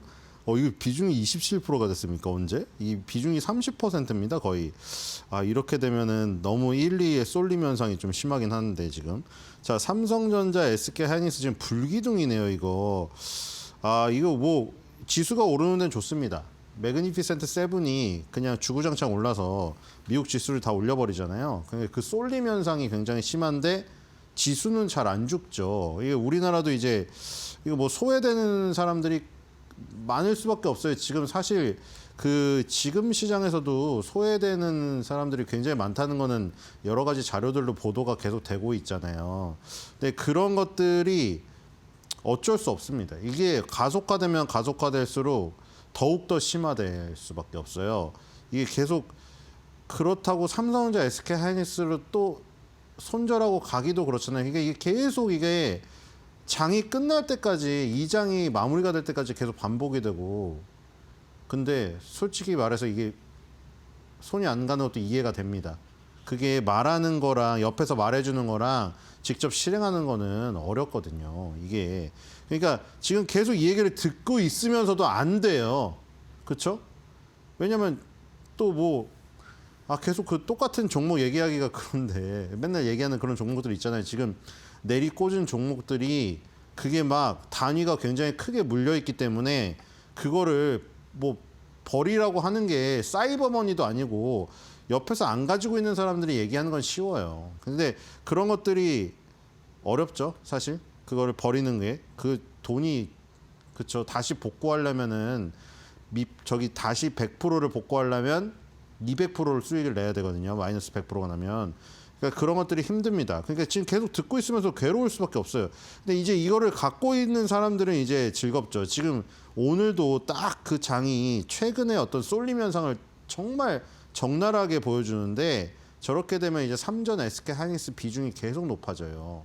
삼성전자, SK 하이닉스 갖고 계신 분들은 좋겠죠. 왜냐면 지금 삼성전자 뭐 15만 원, SK 하이닉스 100만 원, 뭐 이런 얘기가 나오고 있고 그런 쪽으로 지금 계속해서 지금 움직이고 있잖아요. 그리고 뭐 지금 시가총액 상위 대형주들은 신이 났습니다. 근데 오늘도 보면은 시가총액 상위에서도 많이 갈리고 있는 게 보이거든요. 지금 예를 들어서 7위에 HD 현대중공업은 마이너스고 삼성물산도 2% 마이너스고 근데 이제 지수는 지금 급등하고 있죠. 왜냐면 1, 2위가 워낙에 세기 때문에 지금 이런 부분들이 코스닥보다는 훨씬 더 강하게 일어납니다. 그렇죠?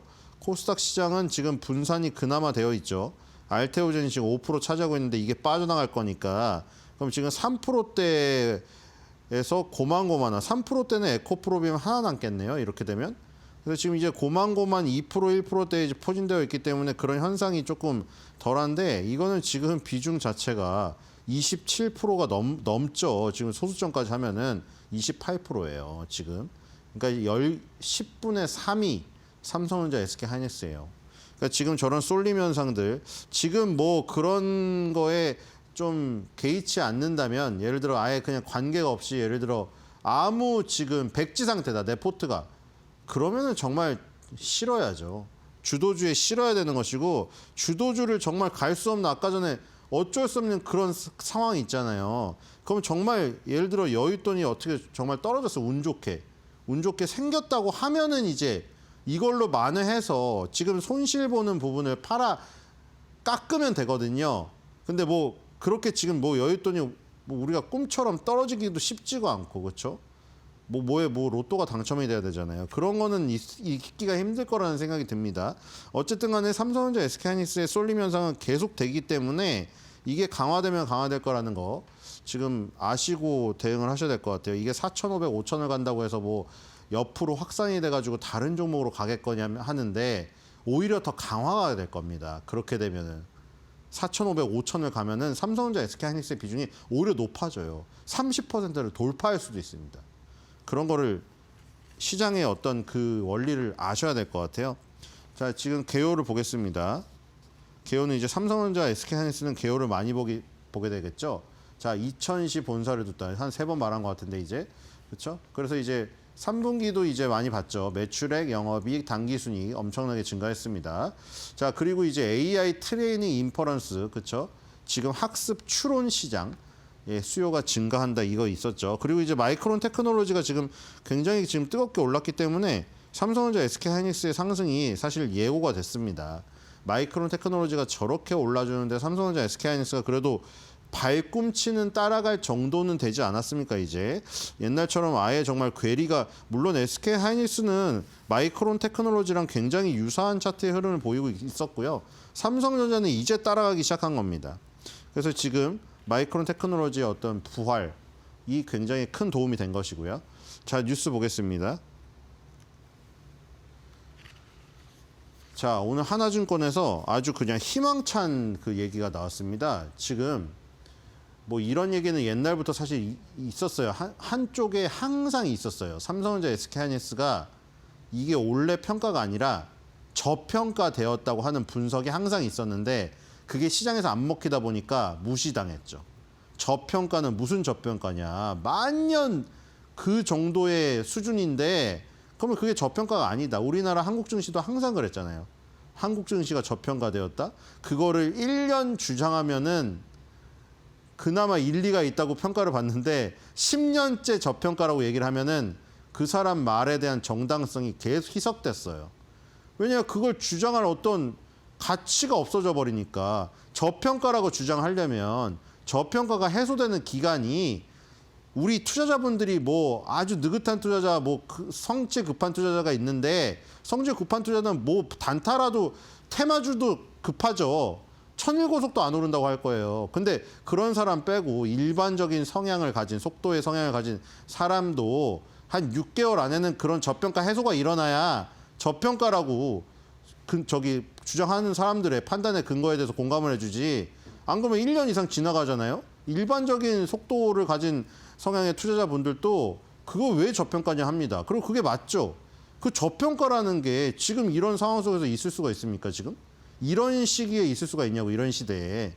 온라인이나 이 온라인 플랫폼이라든가 유튜브라든가 이게 다 공개가 된 자리에서 만약에 그렇게 저평가된 자료가 있으면 누가 그거를 마다하고 안 사겠어요. 그럼 저평가 해소가 되죠.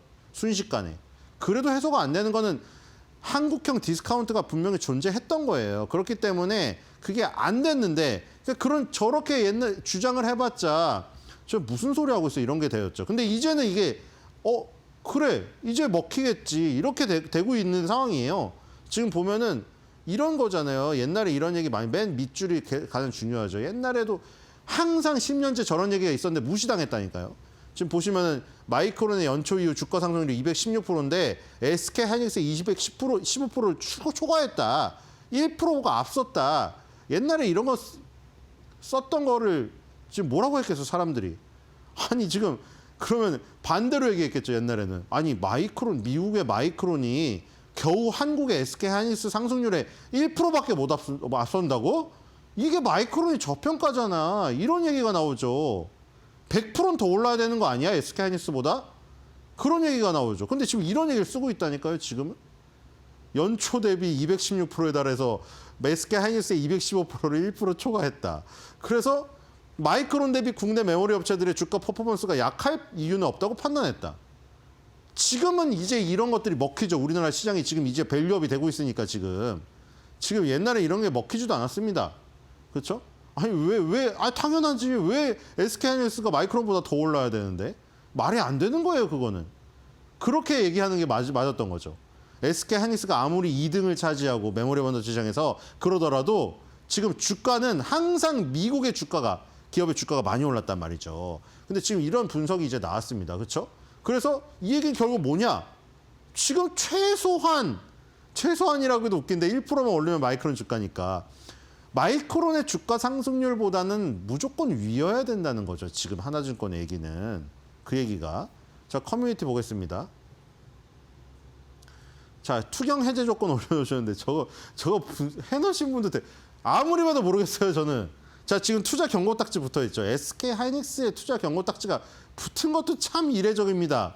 그렇죠? 시총 2위에 투자 경고가 딱지가 붙을 정도로 상승을 하다니요. 자, 근데 해제 조건을 걸어놨는데 읽어보시죠. 뭔지 하나도 모르겠어요. 뭐 24일 종가가 오늘 종가 55만 1,000원에 뭐 45% 어쩌고저쩌고 막 하여튼 투경 해제가 되는 조건과 투경 해제가 안 되는 조건을 자세히 풀이를 해놓으셨습니다.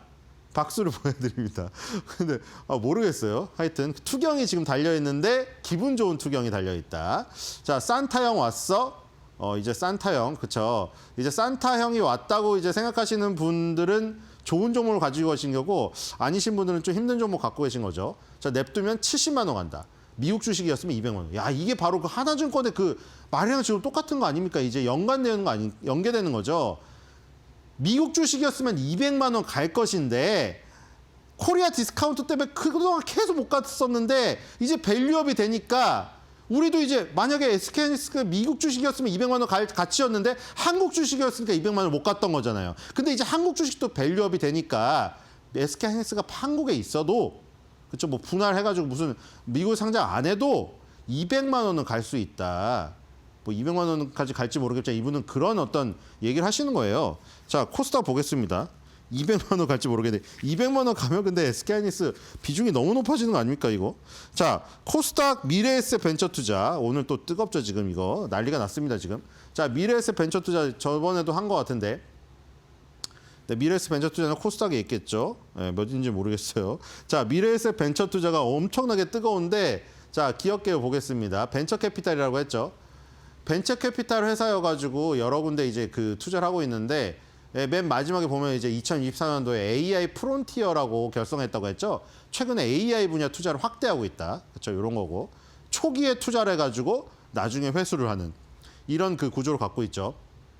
자, 그래서 어떤 곳에 씨앗을 뿌리느냐가 중요한데 지금 아주 중요한 곳에 씨앗을 뿌리지 않았습니까? 자, 뉴스 보겠습니다. 어디에다 뿌렸나요? 저번 말했죠. 바로 스페이스X. 지금 이것 때문에 지금 난리가 난 건데 스페이스X가 내년도에 지금 상장을 거의 확정지은 듯한 앨런 머스크의 발언까지 나왔고, 그렇죠? 스페이스X에 4천억 원 넘게 투자했습니다. 자, 그래서 18일날 상한가 찍고 오늘까지 급등하면서 주가가 벌써 2배가 올랐네요. 자, 그리고 스페이스X에 부품 공급하는 회사들도 지금 들썩이고 있습니다. 자, 마치 스페이스X 관련 테마주가 우리나라 시장에 형성이 된 것 같은데 미래에셋 벤처투자가 지금 대장주로 등극했습니다. 자, 커뮤니티 보겠습니다. 자, 지금 커뮤니티 분위기가 엄청 좋죠. 미래에셋 벤처투자 지금 사상 최고가예요. 자, 그리고 지금 앨런 머스크랑 뭐 약간 저건 약간 테슬라 아닌 것 같아요. 지금 비슷하게 해놓은 거죠. AI로 만든 것 같은데요. 뒤에 그 로켓도 있고 형님들 나 2만 원에 들어왔어. 광기 랠리 가지야 해가지고 자, 앨런 머스크와 함께 치솟는 모습. 주가가 화성까지 갈 것 같아요. 자, 근데 신입생도 10% 먹여주는 미친 주식. 이러면 정말 기분 좋죠. 새로 딱 들어왔는데 10% 먹여주고 그렇죠? 그리고 저 1.4일 때는 제가 볼 때 14,000원인가요? 아니면 1월 4일을 얘기하는 건가요? 하여튼 늦게 일어나서 못 산 게 아니다. 뭐 저런 사례도 많죠. 내가 그날 아침에 살려고 했는데 졸았다. 미국 증시 보다가 그거 놓쳐버렸다. 뭐 어쩔 수 없죠. 다시 뒤늦게 들어가거나 뭐 선택을 해야겠죠. 돌았니? 이거는 약간 그 범죄도시 같은데 그거 흉내내야 되나요? 마 돌았니? 돌았을 정도로 지금 미친 저 크레이지입니다. 지금 미래에셋 벤처 투자가. 자, 어디까지 갈지. 어쨌든 박형주 회장님의 그 어떤 선구안에 대한 부분으로 처음에 미래에셋 벤처 투자를 접근하신 분들이 많았는데, 미래에셋 벤처 투자가 워낙에 지금 투자해놓은 씨앗들이 많이 있어요. 그중에 이제 굵직굵직한 것들이 지금 터지기 시작하는데, 이게 어떻게 보면 벤처 캐피탈의 매력이죠. 그렇죠? 초기에 굉장히 쌀 때, 힘들 때 도와주면서 돈을 투입했다가 나중에 크게 회수하는 이 스페이스X가 내년도에 일단 꽃을 크게 피울 것 같다는 생각이 들고요. 자, 오늘 촌철살인의 마켓마블 코멘트 바로 꼽아보겠습니다. 자, 미래에셋 벤처 투자 커뮤니티에 있는 내용인데요. 또 상철이 형이 등장을 했습니다. 자, 이거 처음에 누가 시작했는지 모르겠는데 이제 되게 익숙해졌어요. 왜냐면 커뮤니티에 갈 때마다 상한가 가까이 가는 종목 그 게시판에 들어가 보면 다 상철이 형을 찾더라고요. 그 상철하고 있는데 정말 그 응원이 닿았는지 상철화 하면은 막 상한가에 오후에 진입하는 것도 꽤 있더라고요. 점심때까지 겨우 갈랑말랑 하다가. 자, 그래서 오늘은 박상철 씨가 깜짝 놀랄 것 같아요. 하도 커뮤니티 게시판에 상철이라고 올라와서, 야, 요즘에 매니저 보고, 야, 요즘에 왜 자꾸 주식 게시판에 내 얘기 올라오냐? 왜 내 테마주가 생겼어? 이럴 것 같은데, 상철이라는 그 어떤 박상철 씨가 아닌 상철아 응원의 한마디였습니다. 자, 그래서 박상철 씨의 히트곡이 무조건 아니겠습니까? 자, 그래서 오늘 미래에셋 벤처 투자의 상한가를 저도 그 기원을 하면서 무조건을 넣어가지고 한번 노래를 부르면서 마무리하도록 하겠습니다. 미래에셋 벤처 투자 상한가 무조건이야.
미국에서 AI 회의론이 진정되면서 오늘 시장은 반도체 투톱의 상승이 눈에 띕니다. 연말 산타랠리 기대감이 커지고 있는 상황인데요. 반도체 그리고 로봇, 우주항공 같은 첨단 산업 위주로 동반 강세를 띠고 있습니다. 현재 시간 기준으로 양 지수 상황 바로 열어보시죠. 코스피 코스닥 시장 오늘 일단 1% 넘는 상승세가 붙고 있고요. 코스피 같은 경우에는 장 초반에 4,100선을 잠깐 넘어서기도 했습니다. 여전히 1.8% 넘게 오르면서 4,092포인트 지나가고 있는데 오늘 1.7% 넘는 이러한 강세 계속해서 장 초반부터 지금까지 유지해주고 있는 상황이고요. 코스닥 같은 경우에는 일중 고점 부분 지나가고 있습니다. 1.36%가량 상승하면서 927선 지나갑니다. 코스피 200의 상승세가 눈에 띕니다. 2.15%가량 급등하면서 580선 지나가고 있는데요. 오늘 코스피 안에서도 코스피 200의 상승이 더 눈에 띈다는 건 반도체 투톱의 상승이 그 안에 있기 때문입니다. 일단 매매 동향도 바로 열어보시죠. 외국인과 기관의 순매수가 강하게 들어오고 있습니다. 오늘 외국인이 오랜만에 시장에 돌아왔는데 6거래일 만에 외국인의 순매수가 들어오고 있습니다. 5천억가량 사들이고 있고요. 기관은 1조 넘게 사들입니다. 일단 외국인과 기관 그리고 개인의 이 매매 동향이 조금 차이가 나고 있는데 개인은 1조 5천억가량 팔면서 외국인과 기관은 1조 5천억가량 사들인 것과 반대되는 양상을 가져가고 있습니다. 코스닥 매매 동향도 함께 열어보시죠. 오늘 코스닥 시장은 개인과 기관의 순매수가 들어옵니다. 개인 같은 경우에는 장 초반부터 지금까지 매수하고 있고요. 기관은 매도에서 매수로 전환이 됐습니다. 200억가량 순매수 중입니다. 외국인은 200억가량 순매도하고 있습니다. 원달러 환율은 1,470원 선을 유지하고 있습니다. 오늘 장 시작은 1,476원으로 시작을 했고요. 현재 시간 기준으로는 1,477원 선 지나가고 있습니다. 네, 이렇게 오늘 시장 상황 살펴봤는데 투자 뉴스도 바로 알아보시죠. 저 바로 이어가 보도록 하겠습니다. 한화엔진이 국내 기업 최초로 북유럽 선박용 전기 추진체 시장에 진출합니다.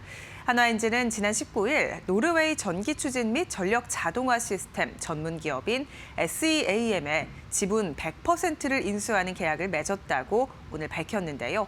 인수 금액은 우리 돈으로 약 2,890억 원에 이릅니다. SEAM은 노르웨이에 본사를 둔 전기 추진체 시스템 통합 전문 기업입니다. 특히 전기 추진 선박 도입이 가장 활발한 노르웨이 시장에서 40%의 점유율을 가지고 있는데요. 한화엔진은 이번 인수를 통해 기존의 내연기관 엔진 생산 역량에 SEAM의 전기 추진 시스템 사업을 더해 다양한 추진 시스템 라인업을 확장할 계획입니다. 또 SEAM의 유럽 시장 내 입지를 기반으로 지속 성장이 예상되는 유럽 친환경 선박 시장에서 신조 사업 저변 확대도 함께 기대되고 있는데요. 오늘 한화엔진 주가도 함께 열어보시죠. 현재 시간 기준 1.66%가량 오르고 있습니다. 오늘 장중에 4%가량 급등하기도 했는데 현재 시간 기준으로는 오름폭을 조금은 줄였고요. 43,000원 선 거래되고 있습니다. 엔진 관련주들이 오늘 매수세가 함께 붙고 있는데 HD 현대 마린 엔진이 6% 넘게 오르고 있습니다. 9800원 선 거래되고 있고요. 오늘 장중에 12%가량 급등하기도 했습니다. STX 엔진도 2.53%가량 오르면서 동반 강세입니다. 38,450원 선 거래 중입니다. 일론 머스크의 스페이스 X에 대한 기대감이 연말 국내 증시를 뜨겁게 달구고 있습니다. 스페이스 X는 내년 최대 1조 5천억 달러의 기업 가치로 상장해 300억 달러 이상의 자금을 조달할 계획을 세웠는데요. 올해 안으로 상장 주관사 성정을 마칠 것이란 로이터 통신의 보도도 나왔습니다. 이번 상장 주관사 선정에는 골드만삭스, JP 모건 등 주요 은행들이 경쟁하고 있지만 머스크가 15년 이상 협력 관계를 이어온 모건 스탠리를 선택할 가능성이 크다는 보도도 함께 나왔는데요. 앞서 모건 스탠리는 2022년에 머스크의 트위터 인수 당시에도 자금 조달을 주도한 바 있기 때문입니다. 상장 절차가 본격화되면서 오늘도 우주항공 섹터가 일제히 오르고 있습니다. 관련 종목 흐름 함께 체크해 보시죠. 미래에셋 벤처투자 오늘 상한가 터치했습니다. 현재 시간 기준으로 상한가 기록했고 이를 유지하고 있고요. 이 머스크의 스페이스 X 관련해서 가장 큰 수혜주로 부각받고 있는 상황입니다. 미래에셋 벤처투자 22,200원 선 지나갑니다. 오늘 HVM도 신고가 기록했습니다. 21% 넘게 급등하면서 52,000원 선 거래되고 있고 마찬가지로 나노팀도 오늘 신고가 경신했습니다. 10%가량 급등 8,920원 선 거래되고 있습니다. 중국 바이트댄스가 틱톡의 미국 내 사업을 넘길 합작 법인에 오라클이 참여한다는 소식이 전해지면서 오라클의 주가가 6% 급등했습니다. 앞서 오라클은 지난 10일 실적 발표가 시장의 예상치를 밑도는데 AI 인프라 구축에는 추가적인 자본 지출을 하겠다고 밝히면서 AI 수익성 우려가 불거진 바 있습니다. 주가도 10% 이상 급락하기도 했는데요. 다만 이번 틱톡 투자 소식이 나오면서 AI 거품론이 조금은 진정되는 분위기가 만들어졌습니다. 마이크론의 호실적도 힘을 보태면서 미국에서 기술주 위주로 반등에 성공했는데 이러한 훈풍을 국내 반도체주가 그대로 받으면서 오늘 코스피가 장중에 4,100선을 넘기기도 했습니다. 삼성전자는 장중 11만 원 선을, SK하이닉스는 57만 원 선을 넘겼는데요. 현재 시간 기준으로는 삼성전자 3.39%가량 오르면서 10만 9,950원 선 지나가고 있고요. 11만 원 선 터치한 이후 계속해서 등락을 반복하고 있습니다. SK하이닉스는 일중 고점 부근 지나가고 있습니다. 5.48%가량 급등 중이고요. 57만 7천 원 선, 오늘 57만 원 선 넘어선 데 이어 58만 원 선도 넘보고 있는 상황 보여지고 있습니다. 네, 이렇게 반도체주 위주로 강한 반등이 나오면서 이번 주 산타랠리에 시동이 걸리고 있습니다. 코스피가 이번 주에 4,100선을 가뿐히 넘어주고 지지할 수 있을지도 기대되는데요. 다만 증권가에서는 여전히 높은 환율이 국내 증시의 변동성을 만들 수 있다고 보는 만큼 환율에 대한 체크는 꼭 필요할 것 같습니다. 이에 대한 자세한 이야기 저희와 함께 이어서 알아보시죠. 네, 연말도 잘 보내야 되고 내년 준비 잘해야 되는데 그런 의미에서 오늘 중요한 시간이 될 것 같습니다. 박시동 경제평론가님을 모셨습니다. 어서 오세요. 네, 안녕하세요. 네, 앞서 뉴스를 들어봤는데 연말도 그렇고 내년 연초도 그렇고 환율 걱정을 좀 해야 될 것 같습니다. 그렇습니다. 어떻게 보세요? 네. 뭐 지금 여러 가지 방금 브리핑에서도 뭐 증시 관련한 좋은 소식이 있습니다만 네. 유일한 걱정거리라면 바로 환율이에요. 예. 근데 환율 문제가 지금 사실은 이제 초미의 관심인데 일단은 우리가 그동안 높은 환율을 구가했던 원인 중에서 글로벌한 원인도 있고 국내적 원인이 있지 않습니까? 네. 간단하게만 보면 글로벌리한 원인은 뭐 한미 금리 차이라든지 미국의 통화량이 우리보다도 적게 늘었는데 우리 M2가 더 많이 늘었다라든지 네. 여러 가지 원인이 있는데 지금 냉정하게 보면 그런 어떤 글로벌리한 원인들은 방향을 바꿨다고 보는 게 맞아요. 미국도 금리를 내렸고 우리는 금리를 동결한단 말이에요. 금리 차가 줄었습니다. 그렇죠. 예. 미국이 이제 어쨌거나 QT 종료하고 단기 국채 매입에 들어가면서 나름대로는 유동성 확대 국면에 들어갔어요. 네. 그런 측면에서 M2 관련한 차이도 많이 좁혀진단 말이에요. 즉 글로벌리한 환경은 반대 포지션으로 일단 돌면서 환율을 내리는 방향으로 환경이 조성됐어요. 네. 그런데도 지난주에 장중 1480을 두 번 정도 터치하면서 뚫었죠. 예. 계속 지금 좀 불안감을 보이고 있거든요. 이건 냉정하게 봤을 때 그러면 순수히 국내적 요인만 현재 남아있다라고 보는 거예요. 그럼 국내적 요인을 냉정하게 봤을 땐 뭐냐? 수급입니다. 단기 수급이에요. 단기적으로 달러가 현재 부족하고 그런 상황이기 때문에 이 수급을 건드리는 요인들이 사실은 달러 환율에 지금은 네. 가장 중요한 결정타다 이렇게 보는 거죠. 네. 이렇게 이제 문제를 이제 축소하고 이제 정확하게 찍고 나니까 당국의 대책이 이제 좀 명료해졌다라고 볼 수가 있겠습니다. 지난주 금요일에는 한국은행이 임시금융통화위원회를 열었습니다. 이게 굉장히 이례적이거든요. 예. 뭐 전시, 국제적인 사변, 뭐 계엄 이런 특별한 일이 있을 때만 사실은 여는데, 하는 건데 예. 그럼에도 불구하고 임시금통이 열렸고요. 그 이전에 청와대가 정책실장이 직접 나서기도 했고요. 이어서 이제 기재부까지도 나서면서 지금 연말 환율 관리에 총동원되는 당국의 총동원되는 모습을 지금 볼 수가 있는데요. 주말에 있었던 대책을 몇 가지만 말씀드리면 국내적 요인으로 한정하고 그것에 포커스를 맞추겠다라는 게 일단 명확하게 아마 읽히실 겁니다. 네. 한국은행이 추진하는 것들은 몇 개 있는데 예를 들어서 이제 외환 건전성 부담금을 면제를 하고요. 은행 같은 경우에 외화 지준 그러니까 외화예금 초과 지급 준비금을 이제 이자를 지급하기로 했다라는 대책이 발표가 됐어요. 쉽게 말하면 뭐냐면 외환 많이 갖고 하면 어느 정도 이상 넘어가면 부담금 내라고 했던 거 면제해 줄 테니까 환 많이 가지고 들어와라는 네. 뜻이고 외화예금에 대해서 추가적으로 지준율 이상으로 갖고 있으면 한국은행으로 다시 가지고 와라고 하는 게 있는데 그동안은 가지고 와라고만 하고 사실은 이자를 안 줬거든요. 네. 근데 우리한테 가지고 와. 그럼 이자 줄게. 준다고, 예. 라고 해서 달러 관련한 수급을 원활히하는 대책을 지금 의결했단 말이에요. 기재부 입장에서도 여러 가지 대책을 마련하고 있고요. 특히 이제 청와대 같은 경우에는 정책실장이 나서서 이제 7대 기업들을 쭉 면담하면서 지금 기업들이 해외에서 환전하지 않고 대기 중인 수요라든지 또 무역 관련해서 원래 순차적으로 해야 되는데 현재 내고 물량으로 쌓아놓고 대기 중인 수요들을 좀 적절하게 시장에 풀어달라는 얘기를 하고 있는 등 여러 가지 얘기를 하고 있습니다. 이런 얘기들을 통해서 시장에 과연 환율이 잡힐 것인가가 문제인데 왜 지금 특히 이 연말 종가 관리가 신경을 많이 쓰느냐, 당국이 많이 쓰는 이유는 이겁니다. 연말 특히 12월 30일 종가가 확정되면 그 종가를 가지고 이제 여러 가지 지표가 동시에 확정돼요. 예를 들어 국가 채무가 확정되고요. 그다음에 은행들도 역시 이제 달러를 많이 가지고 오고 있거든요. 그런 부분에 관해서 달러 채무 관련한 종가가 또 확정이 됩니다.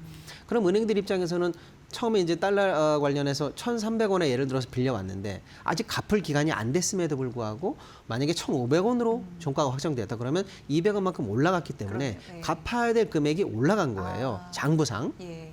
아직 갚을 기간은 안 됐더라도 그럼 그 올라간 것만큼 추가적으로 은행은 다시 BIS 비율을 또 맞춰야 되기 때문에 은행 유동성에도 영향을 많이 주거든요. 그래서 정부, 기업, 은행 등등등이 연말 종가에 사실은 미치는 영향이 굉장히 큽니다. 특히 국가 채무 관련해서도 지금 내년도에 좀 상당히 올라갈 것 같다는 여러 가지 이제 부담스러운 상황이 있는데 대외 순채무 관련해서도 영향이 많거든요.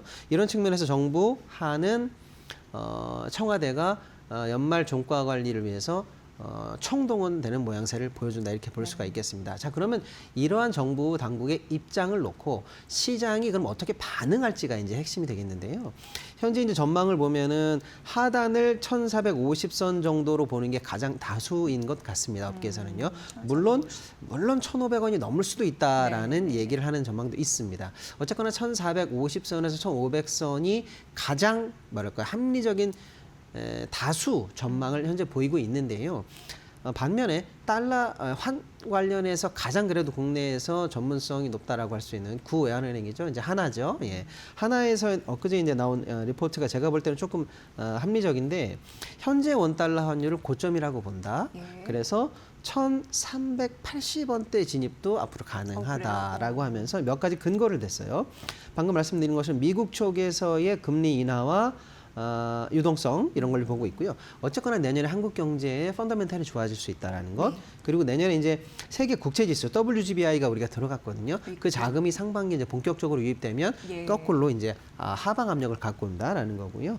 또 이제 국내 기업들이 아마 정부와의 어떤 그 정책적 호흡을 맞추면서 환전에 좀 가담할 수 있다 이렇게 좀 보고 있는 것 같습니다. 결국에는 시차를 고려하더라도 지금을 고점으로 찍고 점점점 하향 안정화되는 방향으로는 갈 수 있다는 전망이 있거든요. 어쨌거나 연말 이후에 가장 큰 걱정거리인 이 환율 문제가 정부 당국의 이 총력 대응을 통해서 잡힐 수 있는 줄에 좀 주시해봐야 될 것 같습니다. 네. 근데 이제 평론가님 걱정이 되는 건 우리나라의 빚 부담이 갈수록 더 많아지고 이게 거의 뭐 탑을 찍는다라는 얘기도 있고 뭐 이런 얘기가 들려와요. 네. 이거 어떻게 맞습니다. 네, 뭐 볼까요? IMF라든지 국제 경제 기구들이 가장 많이 보고 있는 중요한 지표가 해당 국가의 재정 문제입니다. 네. 국가 부채, 뭐 재정 적자 이런 부분인데요. IMF가 또 다시 이제 우리나라의 국가 부채를 경고하고 나섰는데요. 우리나라의 국내 총생산 대비 정부 부채 비율이 앞으로 5년 동안 세계 비기축통화국 중에서 가장 빠른 속도로 증가할 것이다라는 분석이 나왔습니다. 일단은 맞는 분석입니다. 왜냐하면 우리나라가 지금 사실은 굉장히 지금 고령화가 되고 있단 말이에요. 그렇다면 정부 재정 지출 중에서 각종 연금, 노인 인구에 대한 복지 등등등을 그냥 순증을 하지 않더라도요 자연적으로 올라가게 되는데요. 이런 예산은 우리가 쉽게 바꿀 수가 없다라고 해서 경성 예산이라고 하거든요. 경성 예산. 예, 정부가 깎을 수가 없어요. 뭐 정책적인 판단에 따라서 조정이 안 됩니다. 예를 들어 65세 이상이면 무조건 줘야 되는데 그 금액이 늘어난다. 이건 뭐 움직일 수 없는 거거든요. 그렇죠. 네. 그런 측면을 고려해 본다면 저절로 두더라도 우리가 재정적으로 상당히 압박을 받는 그런 성격이 바뀌는 그런 국면에 있거든요. 그런데도 불구하고 최근에 우리가 이제 특히 내년에 사실은 한 60조 정도의 벌써 세입과 세출 불균형이 나왔고요. 그로 인해서 적어도 100조 이상의 이제 관리 재정 수지 적자 그리고 이제 국가 채무 200조 이상의 내년에 순증. 네. 그러다 보니까 이제 압도적으로 이제 앞으로 이제 국가 채무 관련해서 걱정이 많다라는 분석이 나오는 것 제가 볼 때는 합리적이라고 봅니다. 특히 이제 문제는 국가 채무의 양보다는 우리가 속도가 너무 빠르다는 거거든요. 속도가요? IMF의 분석이 아니더라도 정부 스스로 예정한 중장기 국가 채무 이 조정에 관한 장기 계획이 있거든요. 10년 단위 계획, 20년 단위, 30년 단위 계획이 있는데요. 그 계획들에 따라서 이미 예측하고 있는 정부가 우리 이 국가 채무가 늘어날 수 있다라고 해놓은 증가율보다 현재 기준으로 하면은 2배 이상 시계율이 앞당겨지고 있습니다. 예. 그러니까 사실은 양과 속도가 동시에 사실은 문제가 될 수 있다는 측면은 맞습니다. 그럼 어떻게 해야 되느냐가 이제 사실은 문제인데요. 네네. 이 부분에 관해서 국가 채무에 관한 경고는 일면 합리적일 수 있습니다만 사실 지난 3년을 돌아보면 한때 그래도 잠재 성장률도 거의 뭐 3 이상 나왔었고요. 실제 경쟁 성장률도 나름 괜찮았었는데 최근 3년간 우리나라 경쟁 성장률이 사실상 0%대로 추락했다라는 게 우리가 공지의 사실 아니겠습니까? 네. 그리고 그 사이에 주요한 설비 투자가 주로 미국이라든지 동남아라든지 중국, 인도 쪽으로 나가면서 국내적으로는 설비 투자조차 제대로 되지 않으면서 내수 경기가 극심한 침체에 빠졌었거든요. 그러니까 투자, 내수, 잠재 성장률 등등등 해서 모든 경제 지표가 사실은 충격적으로 추락해 있는 상황이에요. 이런 상황에서 경제를 다시 성장시키고 꺼진 엔진을 다시 돌리기 위해서는 누군가 이제 마중물을 역할을 해야 되는데 현재 가계 상황을 볼 때는 가계 부채 심각하고요. 또 내수 침체로 인해서 자영업자 경기 굉장히 안 좋기 때문에 가계 위주로는 어떤 마중물 역할을 할 상황이 안 되죠. 기업들도 설비 투자를 주로 외국에 많이 했었고요. 생각보다 기업 부채도 높습니다. 그래서 기업들을 위주로 시장의 재편도 바라기도 어려운 상황. 결론적으로는 정부가 마중물 역할을 해야 되는 상황이기 때문에 내년과 내후년 부득이하게 확대 재정을 할 수밖에 없는 상황에 대해서 또 한편 합리성이 인정될 수밖에 없다 이렇게 네. 봅니다. 그럼 결국 어떻게 하자는 거냐? 부채 증가를 감수하고라도 부채를 냈기 때문에 그 부채를 통해서 성장으로 이어지는 그 인과관계를 만들어내는 그래서 성장이 커지면 GDP가 커지거든요. 예, GDP가 커지면 부채가 는 것보다 GDP 분모가 그렇죠. 커지면 예. 결국 국가 부채 비율이 떨어지거든요. 그래서 이번에 낸 확대 재정과 국가 부채를 통해서 더 큰 승수의 성장을 만들어내느냐가 관건이기 때문에 그 부분을 우리가 잘할 수 있도록 오히려 인과관계에 집중해야 되지 않을까라는 생각이 좀 듭니다. 네, 굉장히 중요한 부분을 주목을 해 주셨고요. 그리고 이제 중요한 거 우리가 엔화도 신경을 많이 써야 돼요. 지금 BOJ에서 25bp 올려서 30년의 최고 이제 환율이 되긴 했는데 금리가 되긴 했는데 이제 문제는 이 엔화 자금이 미국 네. 성장주에 또 많이 투자가 돼서 그렇습니다. 미국 성장주를 바라보는 논점, 시각 이런 부분 우리가 한 번 더 점검을 해볼 필요성이 있더라고요. 맞습니다. 예. 지금 뭐 이제 국제적으로 이번에 엔캐리 문제가 얼마나 중요하다는 게 직접 간접적으로 많이 확인이 됐습니다. 일본이 어쨌거나 금리를 올렸습니다. 30년 만에 최고 수준으로 올렸고요. 만장일치로 25bp가 올라가면서 시장의 예상에 부합하는 정도로 일단 올라는 갔습니다. 올라갈 거라고 뭐 많이들 얘기가 돼 있었기 때문에요. 그러니까 금리 인상 자체의 충격보다는 그로 인한 소위 말하면 엔캐리 반대 포지션인 엔캐리 청산이 얼마나 일어날까 또는 세계 금융시장이라든지 자본시장이 얼마나 놀랄까 이게 이제 관건이었는데 단적으로 나타나는 효과가 환율이 안 떨어졌어요. 네. 가장 먼저 반응해야 되는 시장이 환시장인데 환율이 안 떨어졌습니다. 네. 안 떨어지고 오히려 전장보다 올라가면서 197엔을 돌파하면서 외려 금리 인상 전보다 더 환율이 안 좋아졌어요. 네. 이게 가장 중요합니다. 일본의 금리 인상은 시장이 예상했고 그래서 이번 인상을 준비했는데 앞으로 추가적으로 얼마나 빠르게 또는 가속화하게 올릴 것이냐인데 그렇죠. 네. BOJ의 여러 가지 선언문이라든지 추가 기자회견이라든지 인터뷰를 통해서 보니까 금리 인상 속도에 대해서 상당 부분 완화된 포지션을 갖고 있다. 많아봐야 한두 번이고 아직도 일본은 실질금리로는 마이너스다. 걱정하지 말아라라는 투로 시장을 달래는 멘트가 많이 나왔어요. 아, 그렇죠. 즉 엔캐리 트레이드를 걱정할 필요 없다. 단지 0.25 상승에 불과했다라고 딱 시장이 이번 성격을 분석하고 나니까 네. 청산은 고사하고 원래 있었던 포지션으로 빠르게 원복하는 모습을 보였거든요. 그게 뭐냐? 환율이 올라갔다는 거고요. 두 번째가 뭐냐면 자산 시장에 오히려 버블이라면 좀 그렇습니다. 자산 시장으로의 땔감이 유입됐어요. 비트코인이라든지 코인 시장 관련해서도 많이 올라갔단 말이에요. 네. 그리고 방금 앵커님 말씀해 주신 성장주 관련해서도 역시 돈이 몰리고 있습니다. 왜냐하면 이제 다시 확인된 게 뭐냐? 달러는 당연히 달러죠. 세계 제일이 기축통화니까. 근데 달러는 어쨌거나 금리가 있고 조달 비용이 있습니다. 그런데 달러를 제외하고 사실상 공짜로 돈을 빌릴 수 있는 돈 공장은 역시 일본이었다라는 거죠. 그 돈 공장이 어느 순간 우리 공장 문 닫을 거야 또는 우리 공장에서 이제 돈 빌리려면 높은 자금이 필요해라고 하는 순간 세계의 돈 공장이 없어지기 때문에 앞으로 세계 경제가 어떻게 될까라는 게 많은 사람들의 걱정이었거든요.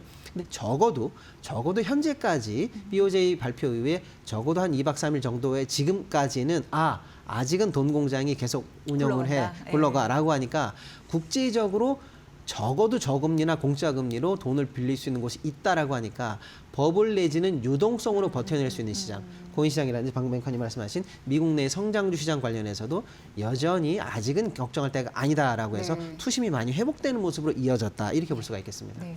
근데 문제는 우리 쪽 입장에서는 그래도 엔화가 떨어지면서 동시에 우리 환율도 떨어지는 동조화 내지는 프록시 현상을 좀 기대했었는데 그 부분이 다소 멀어진 것이 조금 아쉬운 부분이 나올 수 있겠습니다. 네. 그리고 이제 신경 쓰이는 게 일본도 뭐 마찬가지일 거예요. 어느 나라가 이걸 피해갈 수 있겠습니까? AI에 대규모 돈을 투자한다 그러면서 소프트뱅크의 합작 사 이런 소식도 있고요. 어떻게 바라볼까요? 네. 패권 전쟁이 치열해집니다. 일본이 AI 패권 경쟁에 이제 본격적으로 뛰어든 모습이에요. 네. AI 국산 AI에 28조를 쏟아붓는다는 발표를 냈습니다. 민관 합동 투자 규모인데요.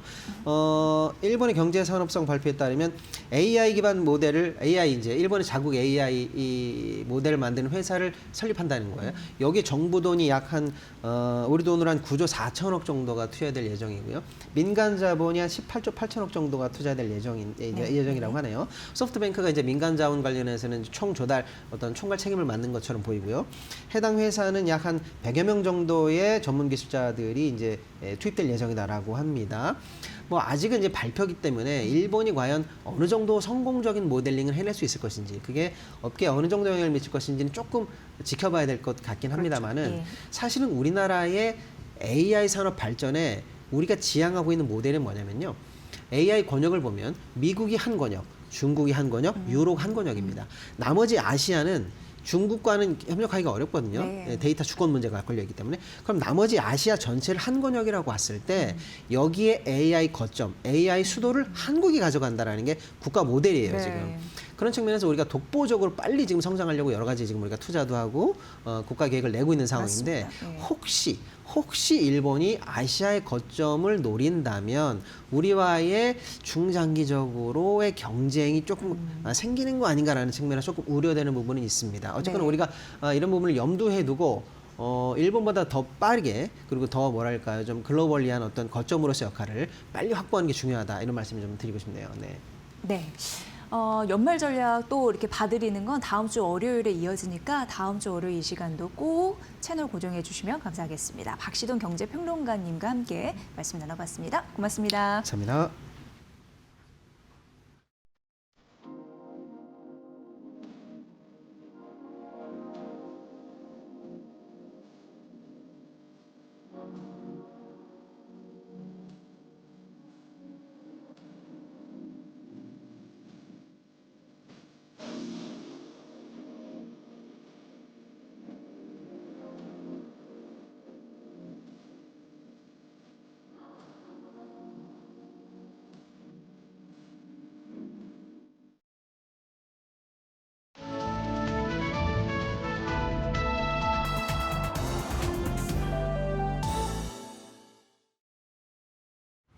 증시 날씨 전해드리는 마켓웨더의 김수현입니다. 우리 국내 증시 오늘 크리스마스를 3일 앞두고 산타가 온 듯 상승 랠리가 펼쳐지고 있는데요. 지난 미증시에서는 마이크론이 시장의 기대를 웃도는 실적 전망을 공개하고 또 AI 버블론을 일으켰던 오라큰이 모처럼 반등을 보였습니다. 이에 오늘 국내 증시에서도 반도체주에 훈풍이 돌고 있는데요. 또 최근에는 이 스페이스X IPO에 대한 기대감이 우주 항공주를 끌어올렸죠. 그렇기 때문에 시장에서는 이번 산타 랠리의 산타가 일론 머스크다 이런 말이 나오고 있습니다. 그렇다면 더 자세한 시장 분위기 종목별 날씨 보시면서 살펴보시죠. 우선 앞서 말씀드렸던 것처럼 우주 항공주 오늘 쾌청한 모습입니다. 이 스페이스X IPO에 대한 기대감이 지속되고 있는 가운데 지난 주말 사이에서는 스페이스X가 주관사 선정에 착수했다는 소식이 들려왔습니다. 관련된 점이 오늘 우주 항공주의 주가를 끌어올리고 있고요. 오늘은 반도체주에도 강한 햇살이 들고 있습니다. 최근 AI 거품론을 자극했던 오라클이 틱톡과 합작 회사를 설립하는 소식 속에 반등을 했고요. 또 미국 행정부가 엔비디아의 H200 칩을 중국에 수출하는 방안을 검토한다는 소식 속에 필라델피아 반도체 지수가 3% 가까운 오름세를 보였습니다. 이뿐만 아니라 국내에서는 이 삼성전자의 HBM4 칩이 엔비디아 테스트에서 최고 평가를 받았다는 소식 속에 오늘은 삼성전자 그리고 SK하이닉스 이 반도체 투톱이 나란히 동반 강세를 보이고 있습니다. 오늘은 방산주도 모처럼 좋은 모습입니다. 오늘 아침에 한화 에어로스페이스가 다연장 유도무기 천무를 에스토니아에 4,400억 원 규모의 공급 계약을 체결했다는 공시를 냈고요. 이뿐만 아니라 내년도의 외교 핵심 테마를 방산으로 이재명 대통령이 선정을 하면서 오늘 방산주에는 온기가 돌고 있습니다. 계속 보시면 핵융합 에너지 관련주가 지난주 금요일장에 이어서 오늘도 뜨겁습니다. 이 트럼프 미디어가 핵융합 에너지 기업과 합병 소식을 들려왔었죠. 국내에서도 이 정부가 지난주 금요일에 국가 핵융합위원회를 열고 핵융합로 전력 생산 실증을 2035년까지 마치겠다는 목표를 발표했습니다. 관련된 점이 관련주 위주의 산들바람을 불게 하고 있고요. 오늘 보시면 의료 AI주도 맑은 보이고 있습니다. 국회 여야 의원들이 AI 바이오 헬스 산업 육성 지원법을 공동 대표 발의했다는 소식 속에 관련주가 오늘 강세 보이고 있습니다. 오늘은 스테이블코인 관련주가 테마성으로 움직임을 보이는데요. 오늘 더불어민주당이 스테이블코인과 관련해서 디지털 자산법 2단계 입법 정부안을 논의하는 가운데 오늘 사토시 홀딩스가 상한가를 기록했습니다. 계속해서 오늘 주목해봐야 할 증권사의 리포트 보겠습니다. 오늘 제약 바이오주로 가지고 와봤는데요. 우선 주가는 오늘 그렇다 할 움직임은 없지만 전망이 긍정적입니다. 우선 오늘 NH투자증권에서는 이 한미약품에 대해서 비만 대장주로 골랐는데요. 특히나 내년도에 글로벌 비만 시장 성장세를 언급을 했습니다. 이어서 보실 기업이 유한양행입니다. 이 자사의 폐암 치료제인 레이저 티닙이 내년도부터 미국에서 매출이 본격화될 것이라며 목표가를 14만 원에서 16만 원으로 상향 조정했습니다.